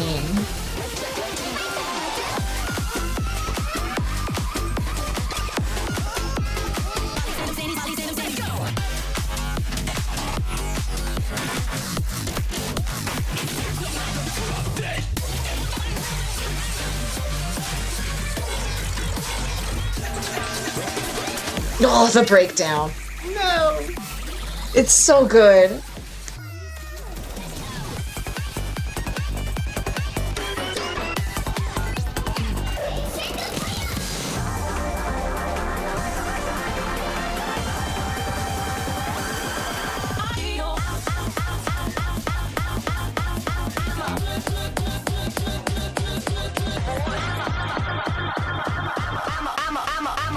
Talk about a vibe check of a section right there.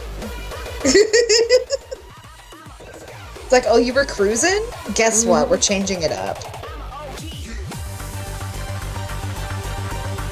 Yeah, from here on out in the track is a lot of the people who overchart, so this is where it gets actually difficult.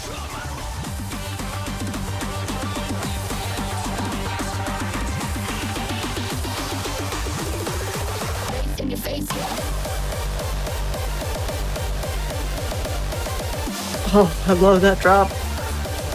It's so good.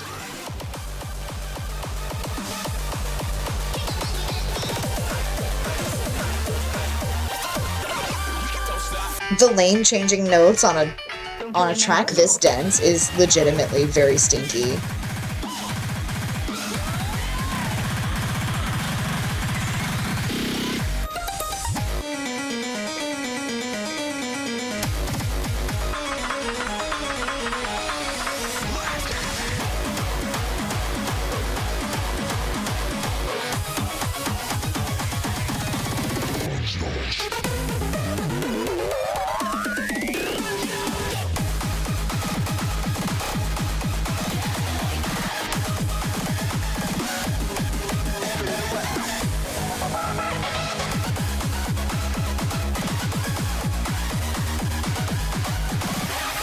Finale.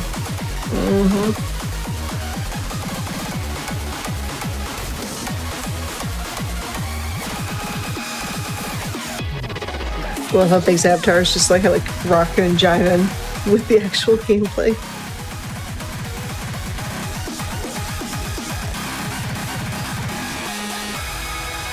We are all rocking and jiving. Heck yeah. How dare they put the one note over the saw blade at the end? Right? Look at that! That new best! Ugh! We're gonna go to the mall food court and get cookies, that's it. Right? I'm not taking no for an answer. All right, everybody. I've got one more song for you, and like Big said earlier, we are not done with Camellia. I saved a great Camellia song for last. And this one is 7 minutes long. It is time for Omega Omega Parts. 7 minutes is all I can spare to play with you. This is the boss battle. Omega difficulty. Let's go. It actually starts off pretty tame, and then as you progress through the 7 minutes, just keeps getting harder. Ready, go!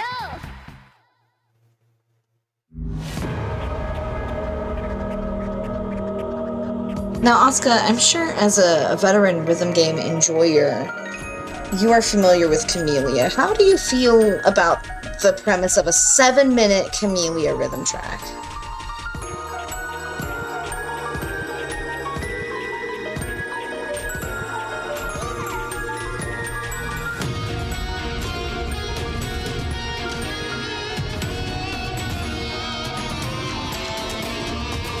So I'm sitting here thinking, 7 minutes of rhythm game track that is all Camellia.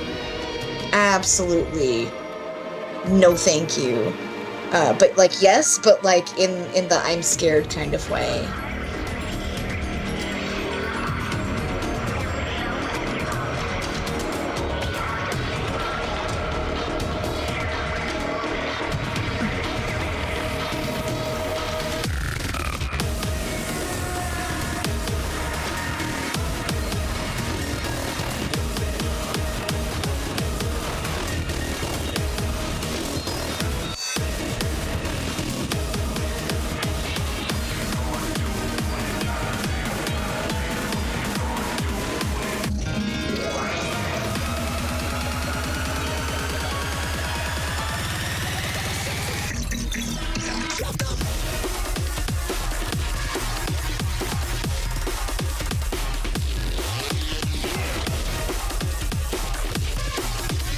This is ridiculous. Yeah.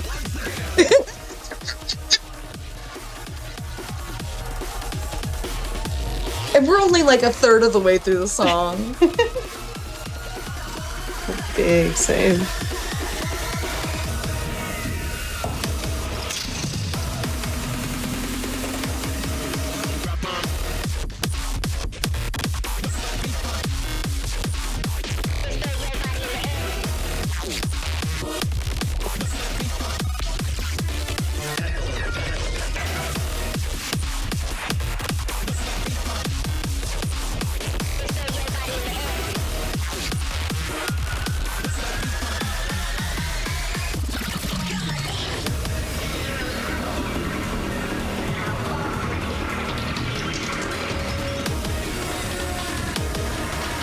No, the calm before the storm.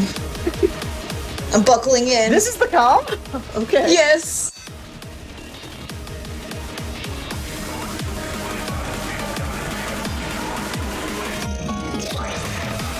Oh no. Oh no. Oh, wow.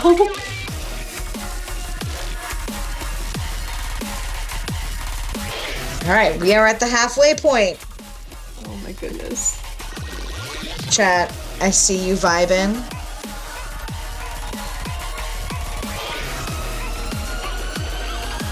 Love this energy. Unreal.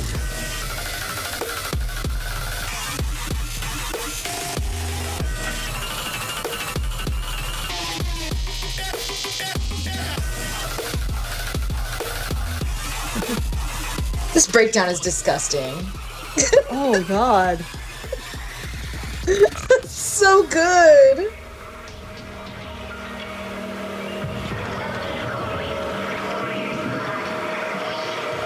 Ooh.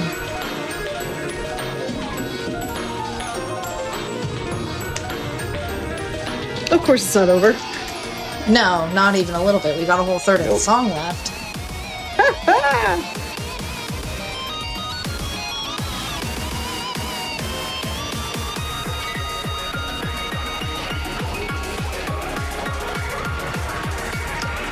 So gamers, if you are watching this absolute chaos fest and you're thinking to yourself, dang, I would love to experience that, please hook yourself up with a copy of Muse Dash. The base game is ridiculously cheap most of the time, and the DLC is reasonably priced.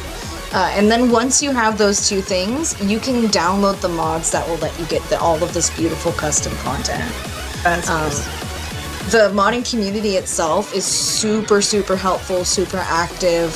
They have a Discord server. If you ever get stuck or lost and you're looking for something specific and you can't find it because there's 18 versions of the same song and you don't know which one it is, there are so many people that are just chomping at the bit waiting for you to join us.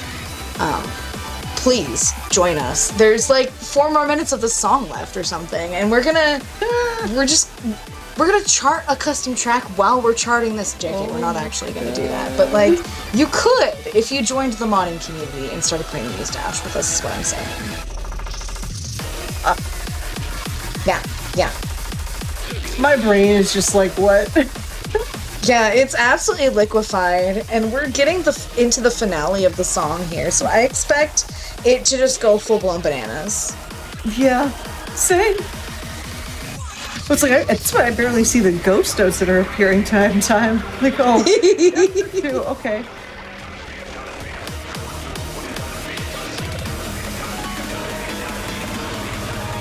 Oh my god. Oh. Here comes Blast Off. Oh my god. What?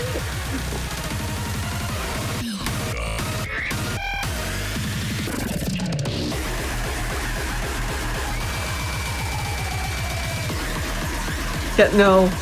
No.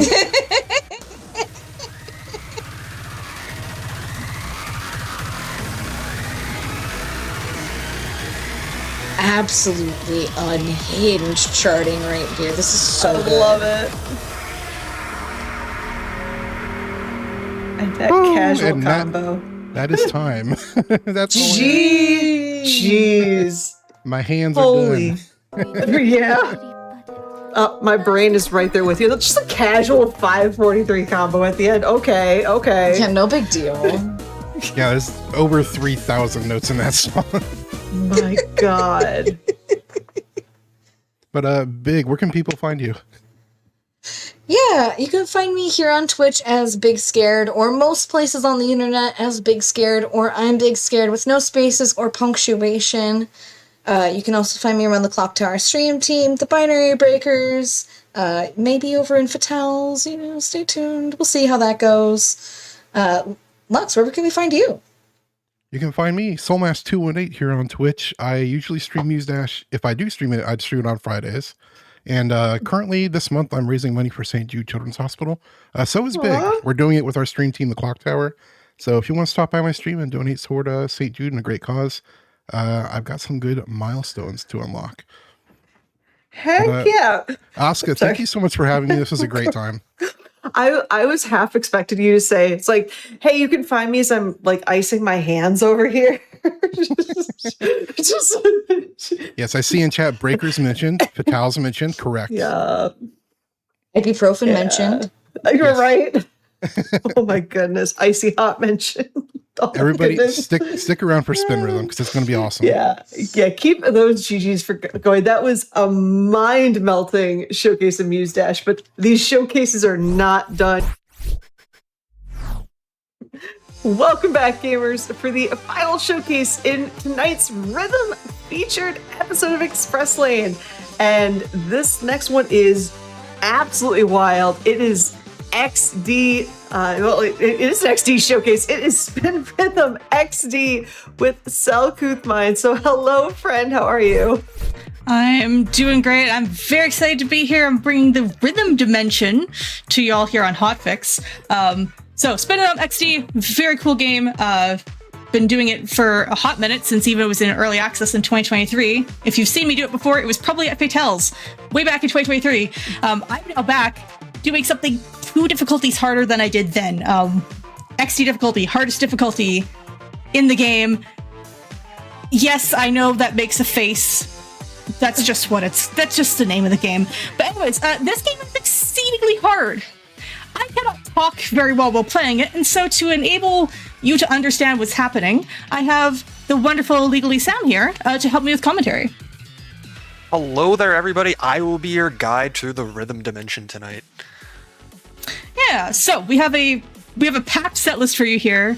It's all very EDM heavy, with some other fun things thrown in there as well, because we have some songs that you've maybe not heard before. If you've seen this showcased on the channel before, there's lots of new content. So get your dance emotes ready. And we're going to get the lights, camera, action started in 3, 2, 1, go. Good luck. Good luck. All right. For anybody who's never seen Spin Rhythm XD before, you have this 2-color wheel at the bottom here. That is the main method of playing this game.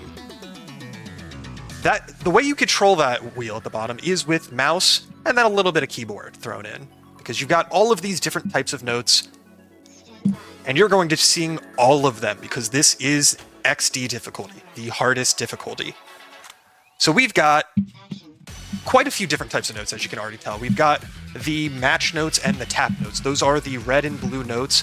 The match notes are the small ones. You just need to match the wheel to the color of those notes. While the tap notes are the same thing, but you have to click with your mouse at the same time in order to play them. There are also a hold and release variations of those colored notes, which you can tell by those trails behind them. Release notes are just, you hold it until the end of the trail and make sure you release with the correct timing. But this is Spin Rhythm XD. We gotta get some spinning in there, and that's what those purple and blue areas are, with the lines going to the left and right. Those lines indicate the direction that the mouse needs to move in to spin properly. And along the way, there's even something called a scratch note, which is the same thing, except you could just like wiggle your mouse back and forth like that. And that's how you play the scratch sections. I mentioned there's also just a little bit of keyboard inputs. That's what all of these green notes are. Those are the beat notes. The single bars are just you hit the space bar by default. Obviously, you can remap your controls as needed, but by default, you press the space bar on all of those beats. And those beats also have hold and release variations, just like the colored notes. Put all of that together, and you get what you're watching here. Oh, Needless to say, this is going to be one very visually stimulating run tonight. just a little bit. I'm gonna throw So it back. if you're not having a Definite flashing lights warning. Oh, that's Yeah. definitely up. if you're not having a good enough time just listening to this music, you can just vibe to the visuals as well, True. because every song has a unique visualizer background going on behind the track, in addition to the actual rhythm gameplay that you're seeing. So you've got a twofold attack on your eye sockets here. I like the description of a twofold attack on the eye sockets. I'm a fan. I think it's pretty accurate. Yeah, no, you're not wrong. I'm not denying that at all. Oh, that looks... It's like I've always been so fascinated with spin rhythm, especially with the whole spinning mechanic. I'm like, any type of rhythm game that has that slider of some kind, I'm just like, I'd love to be able to do that. Nope. But I appreciate the people that can. It takes a lot of practice. Yeah, I believe it. But it looks There so cool. we have our first song already completed. Lights, camera, action. Oh, perfect. Bubbles is next. Thank you, game. Hey. Perfect. Straight into Bubbles. Something interesting to note with Bubbles specifically, this game does have a demo on Steam. The demo features 4 songs, 2 of which you will see in the showcase here tonight. Bubbles is the first of those 2 songs, so this is a good intro to the game, so to speak, because it is quite literally the intro to the game if you download the demo. Ah, nice. And of course, we've got some bubbles in the visualizer back there. Oh, I love it. Something else to note about the match, or the tap notes. I always get the names mixed up. The tap notes and the spin notes. If you had to, you might think like, oh, how are you able to match up the colors after a spin? Like, isn't your wheel just going in a circle over and over again? Thankfully, the game is very nice and just instantly matches it to the color that is there at the end of the spin, so you don't actually have to worry about that. When I first saw this game, that was my exact thought, was like, how are you matching those after a spin? Yeah, the game just does it for you. It's very nice like that. I like that. Because I feel like that's one of the strengths of rhythm games as a whole. They want you to have fun while playing them. And so a lot of them will do their best to make sure that anybody can play them, even if you're not playing at the highest difficulty. And if you are playing at the highest difficulty, well, I hope you're having a good time, because you've spent a lot of time to get up to that point.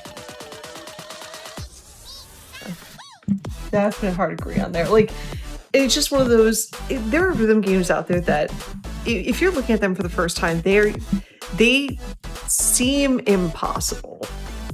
And in all honesty, none of these are impossible. It's just the thing with rhythm games is you find the one that you vibe with, and you just put the time into it, practice it, and things will start clicking, and eventually you'll be able to do some amazing showcases like the ones you've been seeing tonight. Yeah. It might make sense, but comparing it to playing an instrument in real life is an apt comparison, because it requires practice, and you can even put on performances, like this showcase. And you're not going to just show up on stage and be able to play an entire Beethoven symphony on piano just because you took a few lessons. No, you might be able to play some stuff at, that's pretty simple, but once you put in some practice, you know? Everybody can play music just as long as you're willing to put in the time and effort to get to that point. It's the same exact thing with rhythm games. Anybody could do this, especially because the basic input method of mouse and keyboard is not the only way to play this game. People have played this game on a steering wheel. People have played this on an actual DJ deck. Ooh. This is available on consoles and mobile. Like, there are many, many ways you could play this game. It is up to you and whatever you vibe with most. We don't talk about mobile though. That's not a controls problem. That is a separate issue. That's the very like firm. Do not talk about this. Reminds me of because again, my rhythm games group coaster. It's like we don't talk about the PC version. Mm-mm. If you want to play the non-arcade version, you play on Switch. That's it. Go. Yeah. Hopefully not the only one tonight. We shall see. I've been rapidly prepping XD with the week and a bit notice I had, so there might be some PVs happen. Anyways, Valak Starcross. If you've played other rhythm games, you might know this one. Are you ready? 3, 2. Yeah, that's one of the coolest part about the indie rhythm game scene as a whole. If you play any one of them, you will find music from another in there. Mm-hmm. And this is no exception. Because not only does Spin Rhythm have a lot of those crossover songs, this is not even the only one you will be seeing here tonight. If you were paying close attention on that setlist screen, you might have even noticed a few.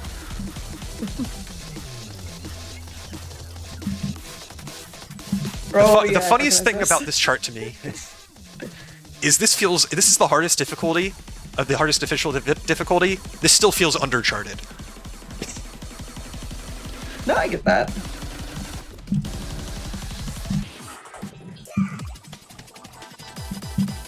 I'll take this opportunity to talk a little bit about the difficulty in this game as a whole. So, like most rhythm games, difficulty in this game is assigned by a number scale from 1 to 30. This song right here is a 28. 28 is the hardest that you'll be seeing here tonight. But just because it's not a 30 doesn't make a 28 easy. Right. But in addition to XD difficulty, there is also easy, normal, hard, expert. Those 4 difficulties are all below XD. And this game handles difficulty in a few different ways. Obviously, there is the normal standard of just charting more notes. You gotta play more stuff the harder the songs get. But this game also restricts the mechanics of the game to the difficulty. Like, for example, the held beat notes for the long green bars, those do not show up on any difficulty except for XD. So you will not have any hold notes or any release beat notes on any difficulty below XD. And in addition to that, there's a number of songs in this game that have variable length based on the difficulty. That's cool. So some songs, like, you'll play them on normal or hard, and they're like 2.5 minutes, and then you bump up to expert and XD, and all of a sudden they're like 4+ minutes. Jeez. And honestly, that's probably my favorite thing about how this game does difficulty, because length is absolutely a massive factor in how difficult a song can be.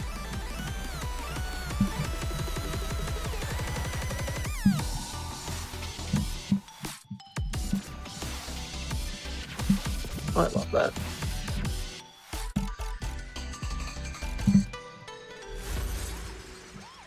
Oh.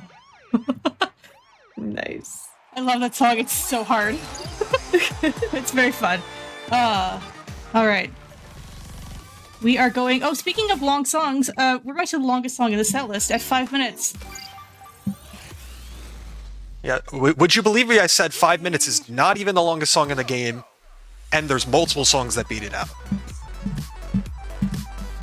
But like was said, this is the longest song you'll be seeing here tonight in this specific set list.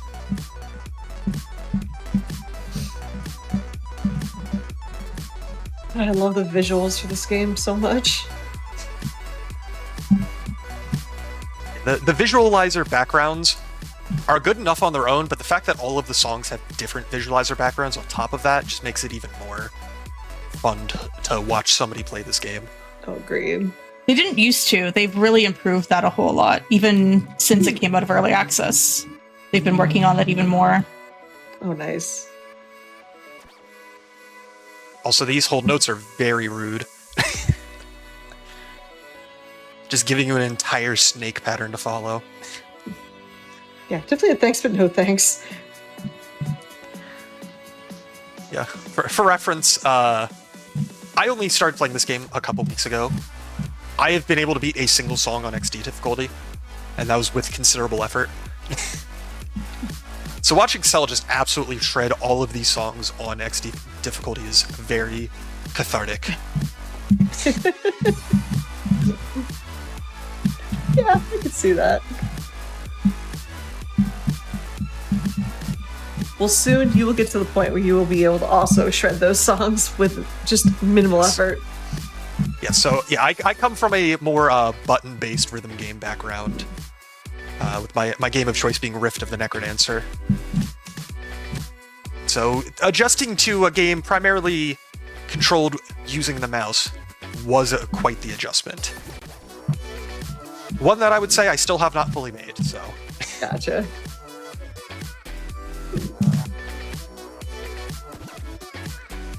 Ooh, Yeah, that's just a fun thing about rhythm games in general, is like so many of them just control in different ways, especially once you get into arcade rhythm games. Yep. It's interesting just how many of them have been able to port to like mouse and keyboard or controller and still feel fairly authentic. There's some it's that's like just like impossible to replicate, true, but there's still plenty that's like, oh, this actually does work with this control scheme. Nice. Yeah, it's like it's hard to beat the authentic arcade cabinet experience for some of those games. But just because it's not the same doesn't mean the at-home versions are not also a lot of fun. Right.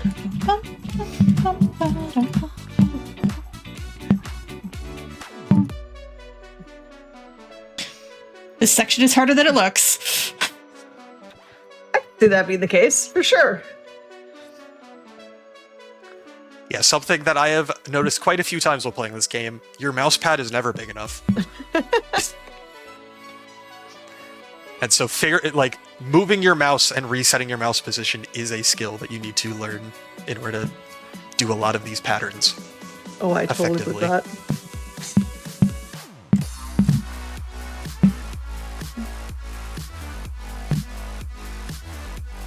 I literally switched to a wireless mouse just to make things easier on myself. Yeah.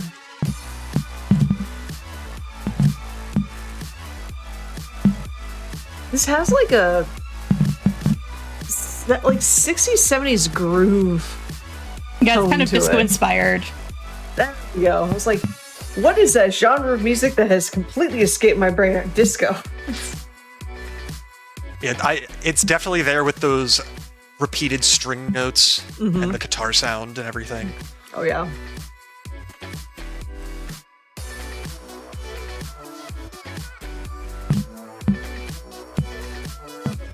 Yeah, the music in this game is primarily very electronic, which means it is very easy to groove to. Oh yeah. Ooh. That's a great moment. I love it. Oh, it's got such an amazing sound too.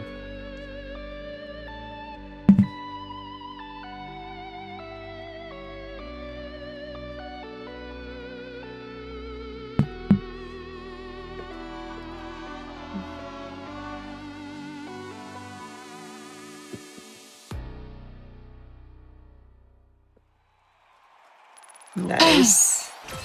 And another PB. Let's go. Let's go. Yeah. So speaking of it being mostly electronic music, we're gonna have 2 remixes now, of which I just prefer the remix versions than the OG versions. 1, they're shorter, but 2, they're also just more fun, and also they have shifting tempos. So I'm gonna lock in. Yeah, anybody who has played a rhythm game where songs change tempo mid-song, you know what to expect here. And every rhythm game handles those kinds of songs differently. Some choose to just not handle them at all, which is a respectable decision. Yeah. This is Spin Cycle. You gotta have a song with the title Spin in the title in Speedrunning XD. Absolutely. I feel like that's like a legal requirement or something.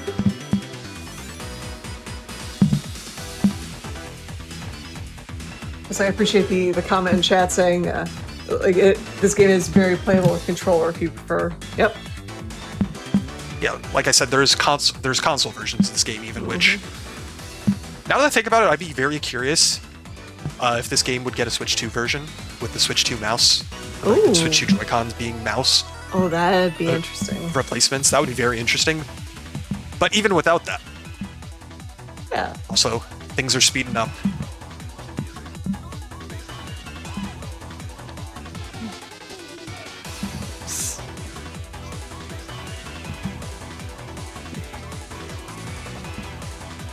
It's like hearing Cell slightly in the background a little bit ago. It's like, in true rhythm game fashion, you will be singing to the songs you play.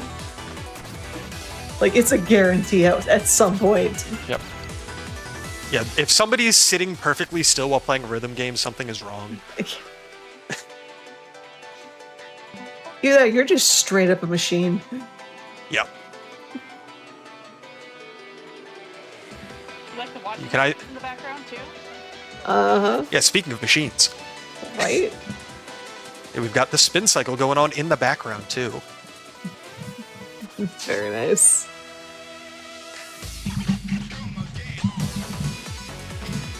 Okay, wasn't expecting that. All right. Yeah, we gotta slow back down a little bit.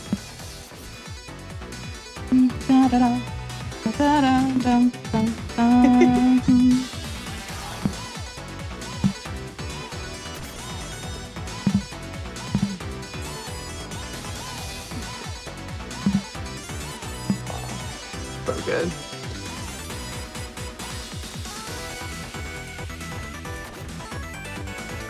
It's like, now it's got those vibes of like 90s anime. Like this song, I mean- 100% of the song you'd hear like in an opener, probably a closer for some of them. Well, 90s and laundromat goes together pretty well as well. True.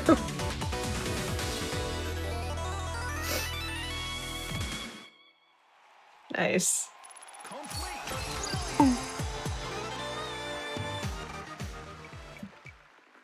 All right, straight into The Magician. Ready up. 3, 2. The Eraser remix specifically. The Magician is one of the original songs that was written for Spin Rhythm XD, and this is obviously a remix of that original song. Yeah. Personally, I'm partial to the original song specifically just because that's the game from the song from this game they put in Rift of the Necrodancer. But the remix is also very good. I just have heard it a lot less. Not fair.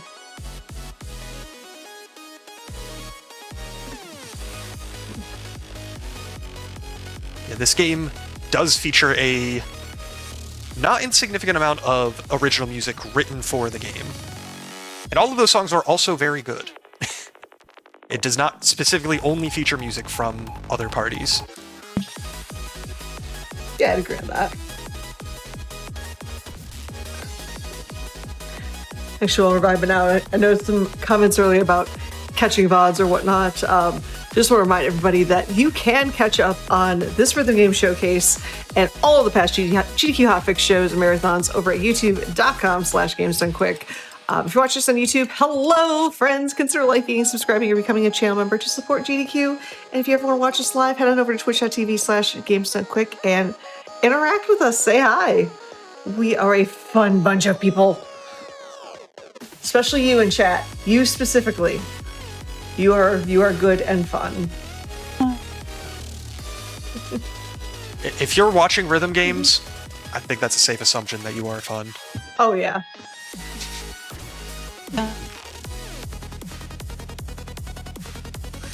It's like rhythm games in general are their own like breed of awesome. So always love to see more rhythm games being showcased.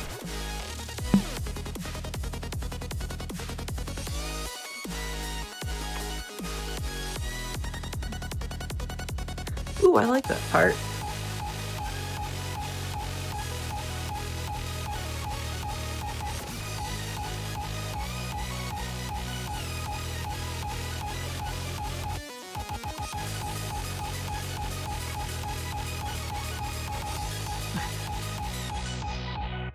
I love the slightly too fast metronome percussion in the background of that section. Right?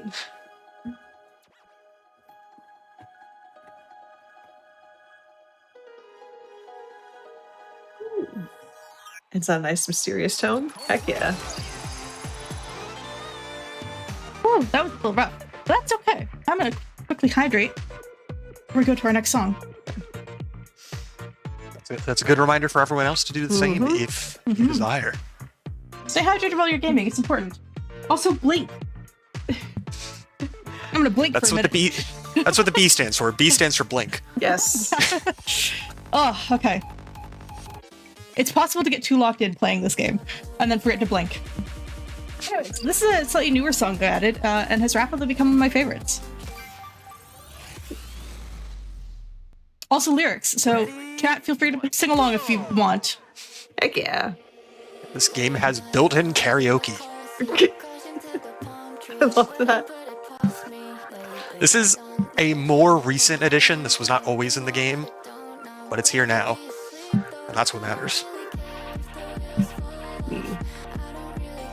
Although I will say, don't try and sing along with karaoke while you're playing this game on XD difficulty. I feel like that will not go well.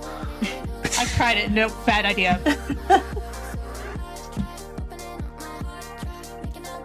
I can see that being the case.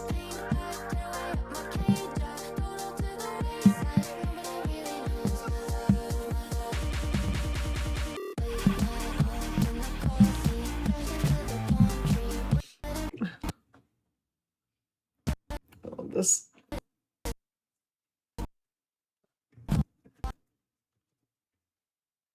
I guess this is a good a time as any to make a few mentions about some of the other bits of the UI that haven't been talked about yet. On the right side, all of those red bars are the health bar.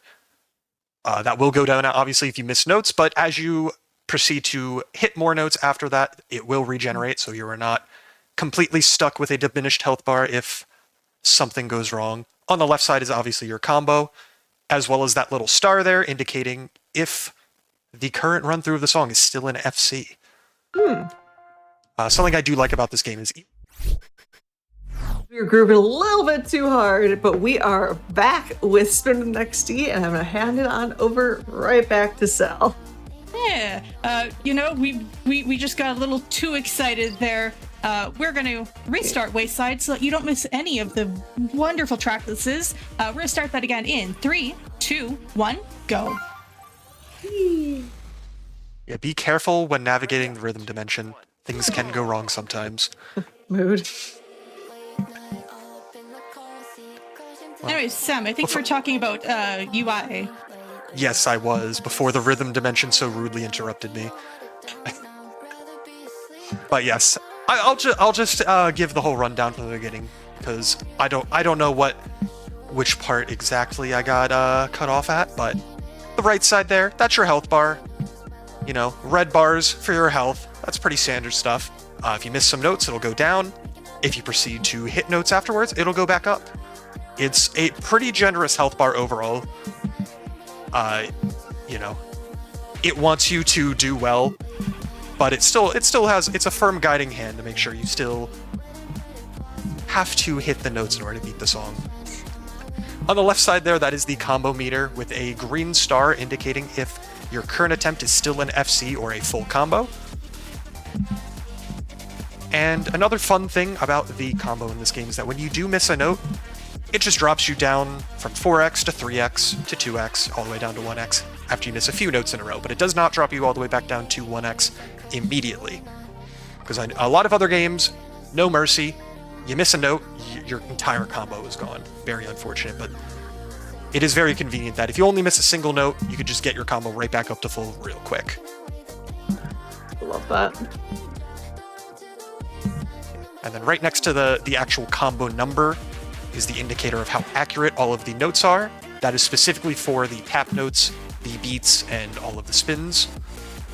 The match notes do not have any timings associated with them, but as you can see, perfect and perfect plus are what you want to aim for. But along the way, there's a number of other accuracy markers that will pop up from time to time.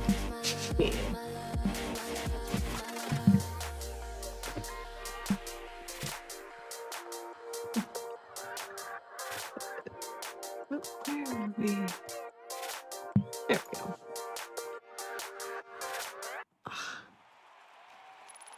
So good. Okay. Whoop. There we go. Heck yeah. All right. Now for the newest song that's been added to the game, one that Sam's going to be hyped about. Hey, Jack. Speaking of Rift of the Necrodancer, Right? Are you ready? 2, 1, go! Also- Oh, nice. massive shoutouts to the visualizer for this. Oh, I love If that. you've seen Rift of the Necrodancer, that layout will look very familiar. This is Matriarch by Jules Conroy, also known as Family Jules. Which, fun fact, also a GDQ Hotfix speedrunner. So this is, in fact, a song that was written by a speedrunner who was also featured on GDQ Hotfix. I just think that's a very fun fact. Agree, that is super cool. Yeah, this is Matriarch from Rift of the Necrodancer. Rift of the Necrodancer, for anybody unaware, is another indie rhythm game. If you've heard of Crypt of the Necrodancer, it's the same developers. It's kind of like a pseudo spin-off sequel to that game, but it follows much more traditional rhythm game mechanics. And this is one of Jules' one of his many contributions to that game's soundtrack. And in true Jules fashion, very, very heavy on the guitars. This is one of my personal favorites from Rift. It was a very, very good choice to include this song in the game. I am a little biased, but I stand by my position. Yeah, I definitely like the guitar riff that's going on right now. Although, I will say, it feels a little weird not hearing all of the enemy noises that I hear whenever I play this song in Rift. This song has a distinct lack of yellow armadillos. Oh, jeez. Armadillos, my beloved and beloved. They're great. In Rift, to be clear. Yeah, in Rift, that is what all of these triplets are played as, are armadillos. Oh. It makes more sense if you play that game. Okay. Yeah, I couldn't No, remember exactly we're which not note just they hating on were. an animal. There is context. It's like, and now for the rude portion of Express Lane.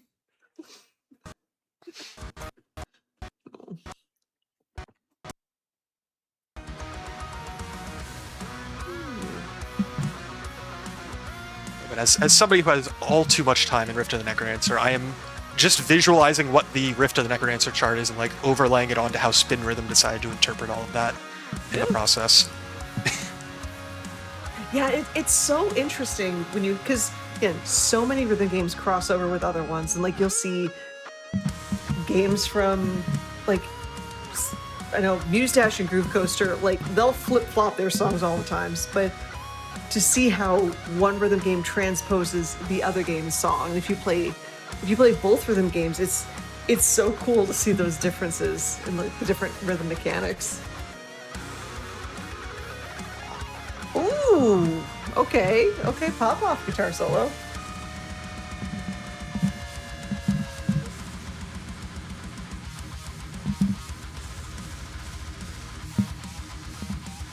And also, just like Rift of the Necrodancer, they were very nice in charting that specific guitar riff. Yeah, Did not go as hard as they could have. no kidding. Ooh. Nice. That is very solid. All right, we're gonna calm down a little bit now, but not really. This song is really low BPM, 90 BPM. It's really hard. Yeah. I feel like it's another rhythm game staple. It's like, oh yeah, the most chill songs are also the ones that just go the hardest on charting sometimes. Oh god. Anyways, Stares at this is a chill hop collaboration, and that's their mascot, just vibing in the background. And speaking of animals, Right? It's like talking about it's the- if you're talking about games that are or rhythm games that have like the most chill songs are sometimes the most complex charts. I'm staring at you, DDR, and when Bag came out, I see you. my favorite example is the tutorial song in Rift of the Necrodancer is like a top 10 most difficult song in the base game on the hardest difficulty. Really? Oh, Because that's in the middle there's a guitar solo. And you know what that means. Yeah. I didn't think about the guitar solo there. Yeah. Yeah, this is also one of the demo songs. This is the second of the 2 demo songs you'll be seeing here tonight. This is also the only song that I've beaten on XD difficulty because it's the easiest song in the demo. Well, that's fair. And that is a very big qualifier because easiest song in the demo does not mean easy. As you can see here, because this song still has a lot going on in the charting.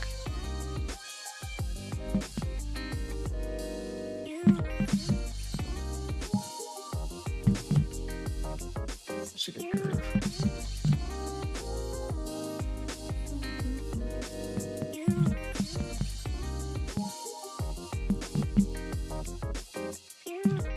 Not me just vibing out or anything. I mean, it's chill hop. I feel like that's what you're supposed to do. Mm-hmm.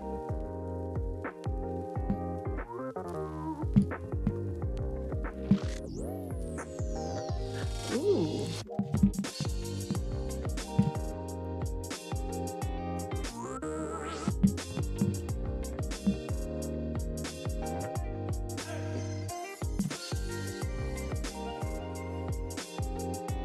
I am a little disappointed that hey shout didn't get a little vocal pop up in the karaoke lyrics.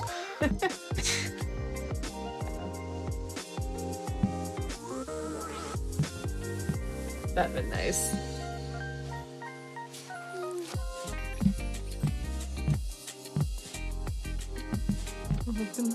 Just little mascots in the background. I love it.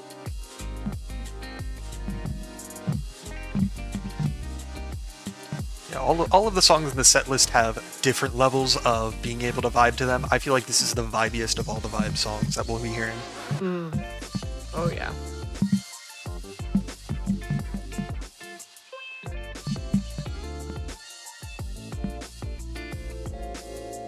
Yeah, this is the song I'm getting my homework done if I was back in undergrad or grad school. Love this. Lo-fi beats to play spin rhythm and do homework too. I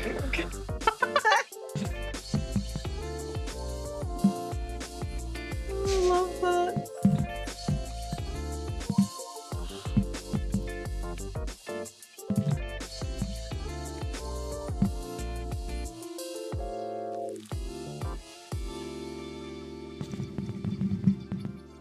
And that is an FC. That's a full combo. Nice. I have been chasing that full combo for what feels like 84 years. I finally got it. Jeez. Nicely done. Well, we have. Not only did you get it, you got it live. I did. Yeah. So I'm gonna hide here for a second while I ask Chad a question. Hey Chad, how do you feel about strawberries and climbing mountains? Hmm. And how do you feel about the wonderful video game composer Lena Raine? Heck yeah. And how do you feel about a completely original remix that was made for this game by Lena Raine herself?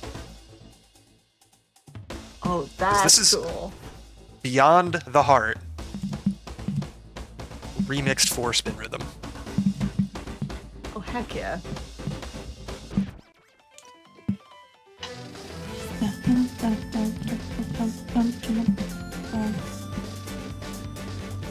Ooh, I like the sound of this remix.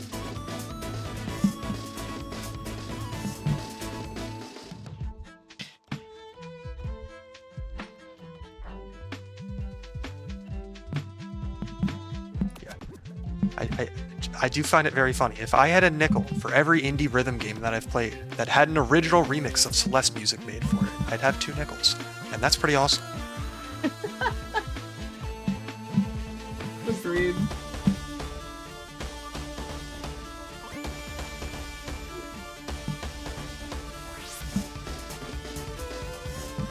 Also, for anybody in chat who has played Unbeatable, this is actually one of the songs from Spin Rhythm that was borrowed and put into Unbeatable. That was actually the first place I heard this. I actually didn't hear it in Spin Rhythm first. I heard it in Unbeatable first. The other song over in Unbeatable from this game is Twist Sound by Too Mellow, which unfortunately is not part of the set list tonight, but still very good music. Yeah.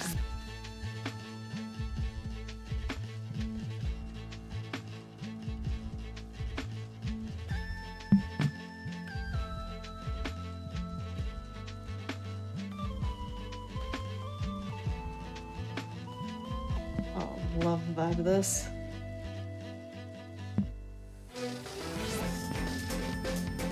And a surprise to no one, Celeste has good music. Right?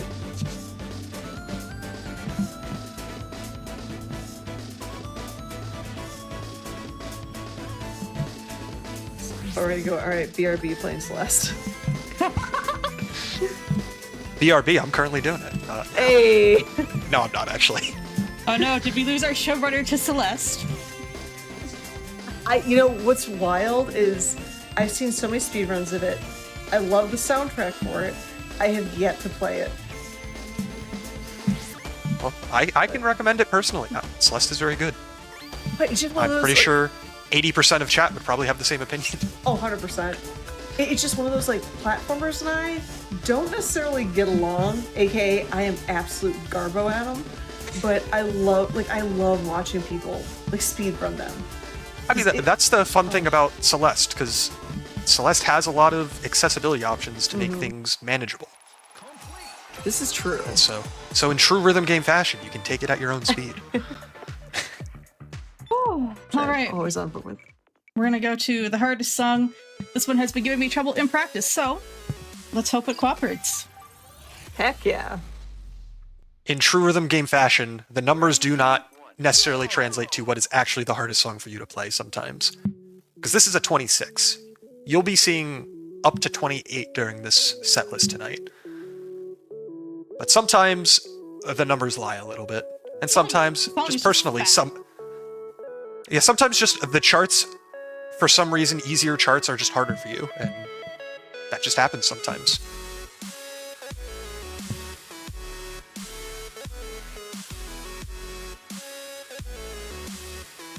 And if you're like, oh, this sounds familiar, welcome to a lot of the tracks in this game are from Monster Cat, so if you've, spent time listening to a lot of that no copyright stuff at some point in your past, this song might sound familiar. Yeah, there's a reason that Monster Cat are kind of in like every rhythm game ever. And that's because there's a lot of really good Monster Cat music. True. Big true.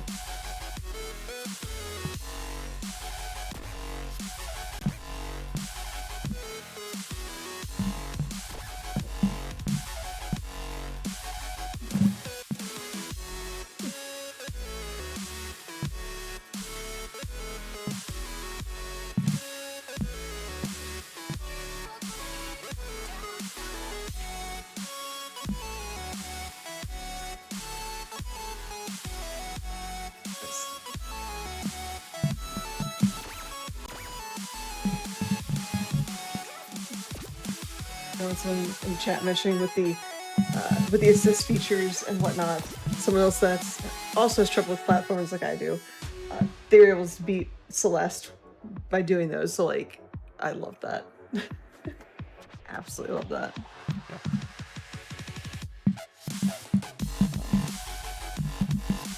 Ooh, nice. The most important thing with all these super difficult games that can be super difficult is just having a good time. And so there's no shame in turning down that difficulty dial to what you're capable of. Yeah. It's like if those types of features are available, that's because the dev wants you to use them. If that's how you want to play the game, They are there for a reason. Not everybody can play Spin Rhythm XD on XD difficulty live on GDQ Hotfix. Sometimes you just got to play on a lower difficulty and still have a good time. Yeah. And use the accessibility features. This game does have quite a few accessibility settings as well. Yes, I believe there's option to change the colors. If these ones don't vibe with you, you can obviously change the controls to whatever you want, plus many more. Nice.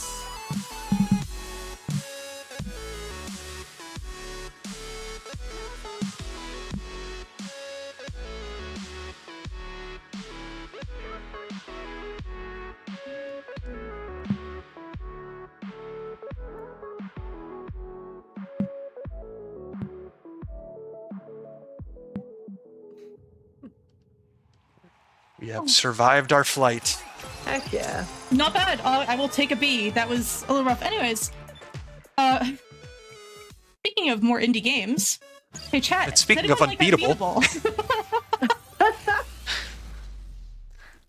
Oh, yes, Another this is one of... very different song. Yes, Unbeatable as a whole has a very different vibe to it from games like Spin Rhythm XD. Because it is a lot more rock focused, because, you know, the game focuses around an in-universe rock band. Not fair. And this is one of 2 unbeatable songs that are in this game. So both of them traded 2 songs back and forth. Oh. And this was a very good choice, because this is actually one of my favorites from Unbeatable. Yeah, it is a banger for sure.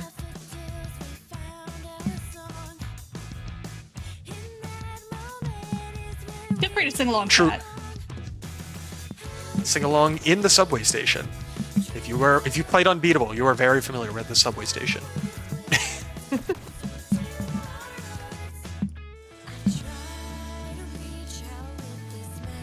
Oh, this song has a great sound to it.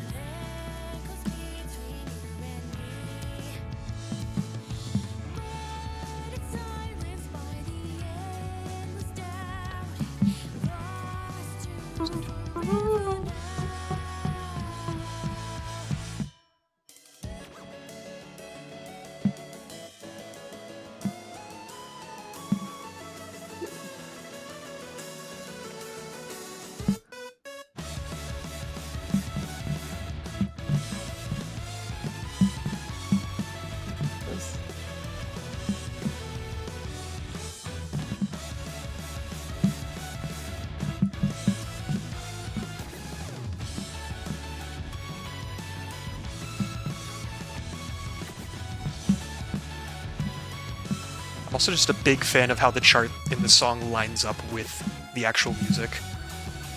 Obviously, every chart Right. lines up with it, but This it's is very so satisfying, this charted. one.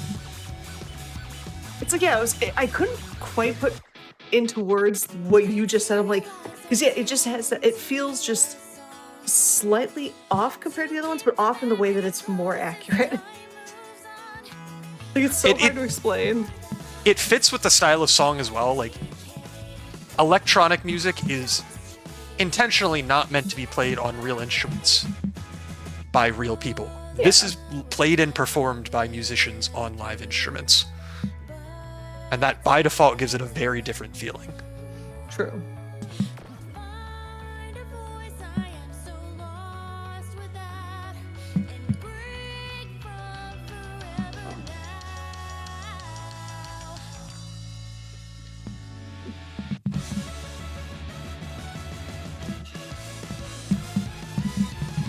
Gosh, this whole episode's just been nothing but like absolute banger soundtracks.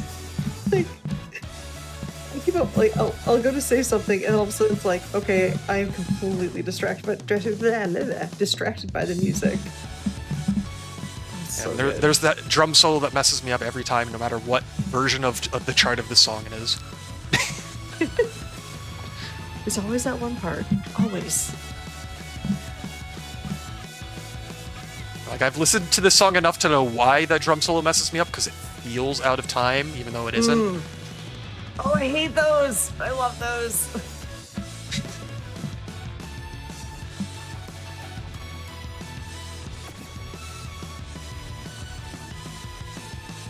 I know that exact feeling.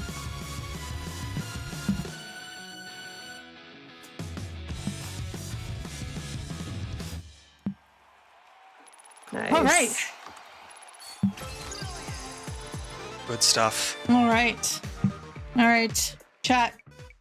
We are starting to head towards a close. Oh, we go on an adventure together. Get your cozy beam-us out, your flashlights. Get ready. As we are already 46 minutes into this showcase, Heck yeah.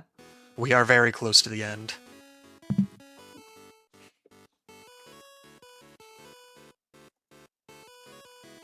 Okay, I like what this is serving. I mean, this has been an adventure so far tonight. That's for sure. Just wait.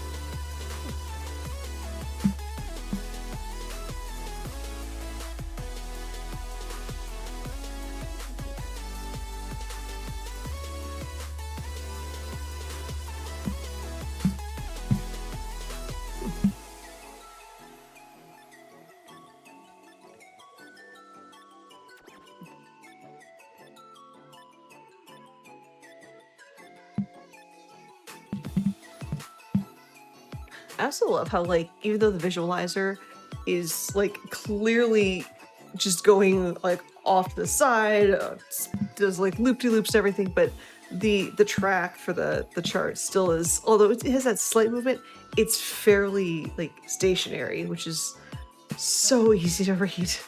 Love it. Yeah, it doesn't distract, but if you're watching it, it still feels like you're moving somewhere, Right. which is very fitting for a song called Adventures. Mm-hmm. Because even the background is taking us on an adventure. Completely agree.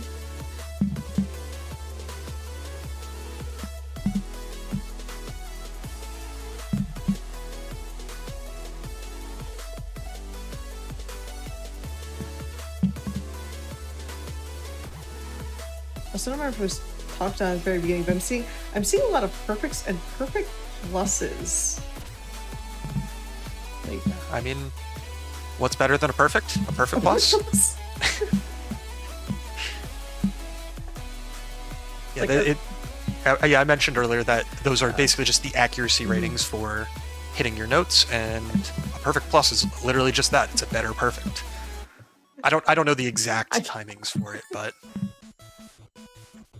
I just like the concept of a better perfect. Like, wait a second.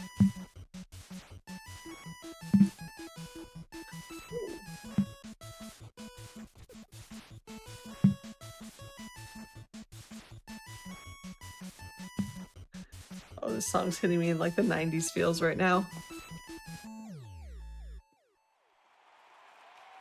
All right, Oscar and Sam, do you think our audience deserves maybe a little after party celebration? Yeah, Cap off the full night. All right. I think so. a little bit of an encore. All right. Yeah. Allow me to hydrate really fast here, and then. Hey, chat. You thought it was over? No. We're gonna have a little after party. We might go over the time. That's okay, because we're gonna party. So get your party emotes out. Aw, yeah. We gotta hydrate because we're going on the 7 Seas with a pirate after party. And some Temanite, my favorite artist in the game. Temanite has a lot of songs in this game, and all of them are very good. Oh yeah, I like the intro to this.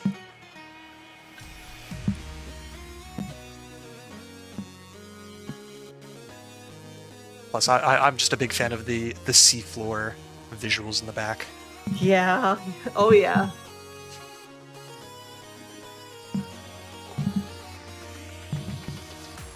I've just been like smiling this whole time.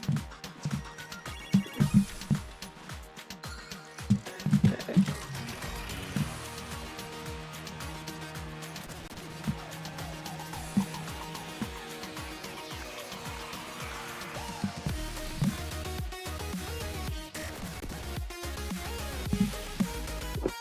Oh, this is a banger.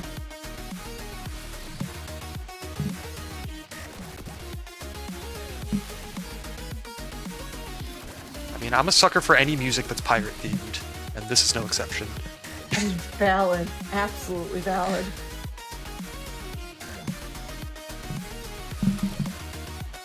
That is a good choice. 'Cause I think the best way to think about this song is just a pirate ship with neon strobe lights going the whole time. Yep. I will 100% get behind that.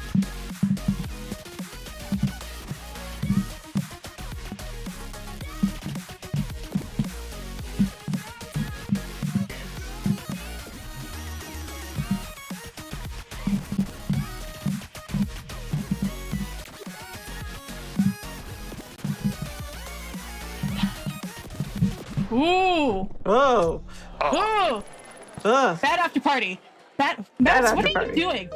You know what? We are going to try that Yeah, one we're more doing that time. Ready? Yeah. 2, 1, go! Pirates got a little too rowdy sometimes.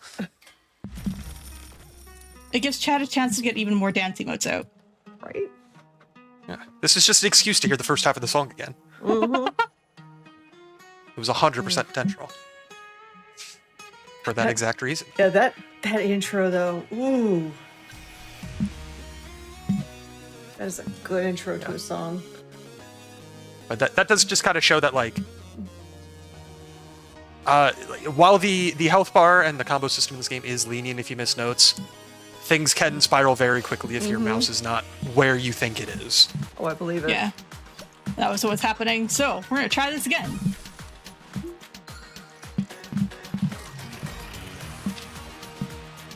Yeah, especially with those sliding notes, I can 100% see that. Yeah. Because a big part of learning how to play this game well is just learning how much you actually need to move your mouse to hit all the different notes properly. Yeah. And so the moment that gets slightly off from what you're expecting, it is very difficult to adjust back to what it is supposed to be. No, I get you.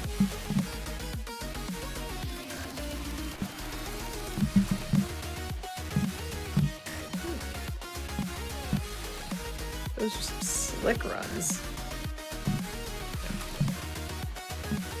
That's honestly why the spin notes are sometimes kind of nice, because it's a good reset point. Oh, that makes sense.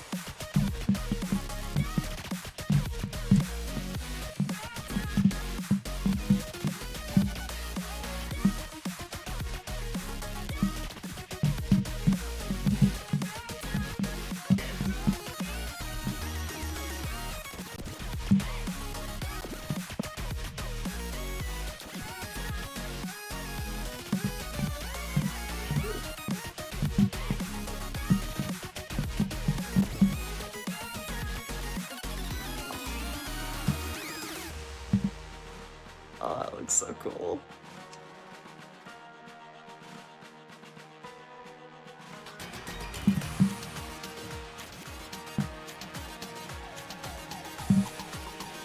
Like, all these songs have been so good, but yeah, this is probably definitely my favorite song. I apparently is- too am a sucker for pirate music. There is no wrong choice for what your favorite True. song from the set list is. There are Very only true. right choices. Cool.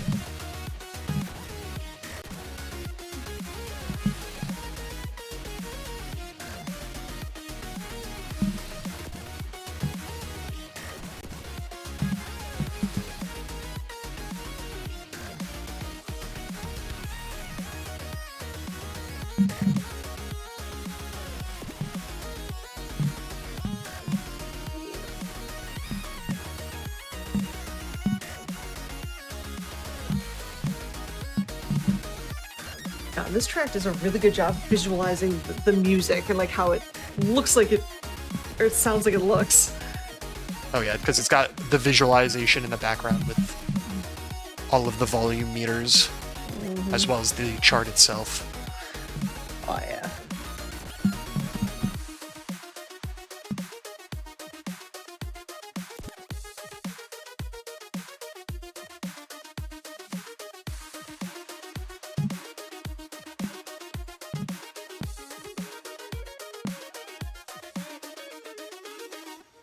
And that Nice. is time.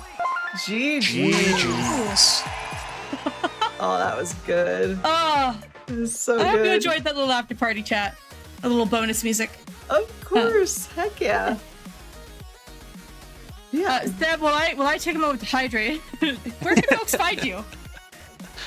If people want to hear more of me in any context, you can find me over twitch.tv/illegallysam. I speedrun a lot of indie games. Right now I am prepping Evoland for RPG Limit Break next week, actually. So that is my immediate docket, but if you want to just see some cool indie games of various varieties, feel free to check me out. Yeah. If you want to find me, you can find me on Twitch at twitch.tv/selcouthmind. You'll also find me over running Preventathon. You'll find me there. Very fun being here. It's been a minute since I got to do Spin Rhythm on the GDQ channel. Last time was before I came out of early access, and that was Frost 2023. So I was playing hard difficulty back then, and like still getting like B pluses on hard, and here I am now on XD. So thank you, Oscar, for having me. This was intense. I am very tired. I was also super sick earlier today, so I am impressed that I pulled this off. I'm gonna go sleep right after this, but I hope you enjoyed the music. Yeah. Rhythm games are great. Go find a rhythm game you love. Yes! And for everybody, thank you so much for tuning in and watching, and keep the GDs coming for Cell Sam and that awesome run of Spin Rhythm XD. But for right now, gamers, we are done. I hope you enjoyed this little different than normal, but still absolutely equally amazing rhythm showcase that we've had today. But that all said, if you missed out on Hidden Heroes or Express Lane, do not worry, because we're going to replay them back shortly after this. You can tune in tomorrow, though, starting at 7 p.m. Eastern, to see the newest episodes of Crosshair, followed by Speedruns from the Crypt. So until next time, I'm Oscar424, and I will see you in the Express Lane.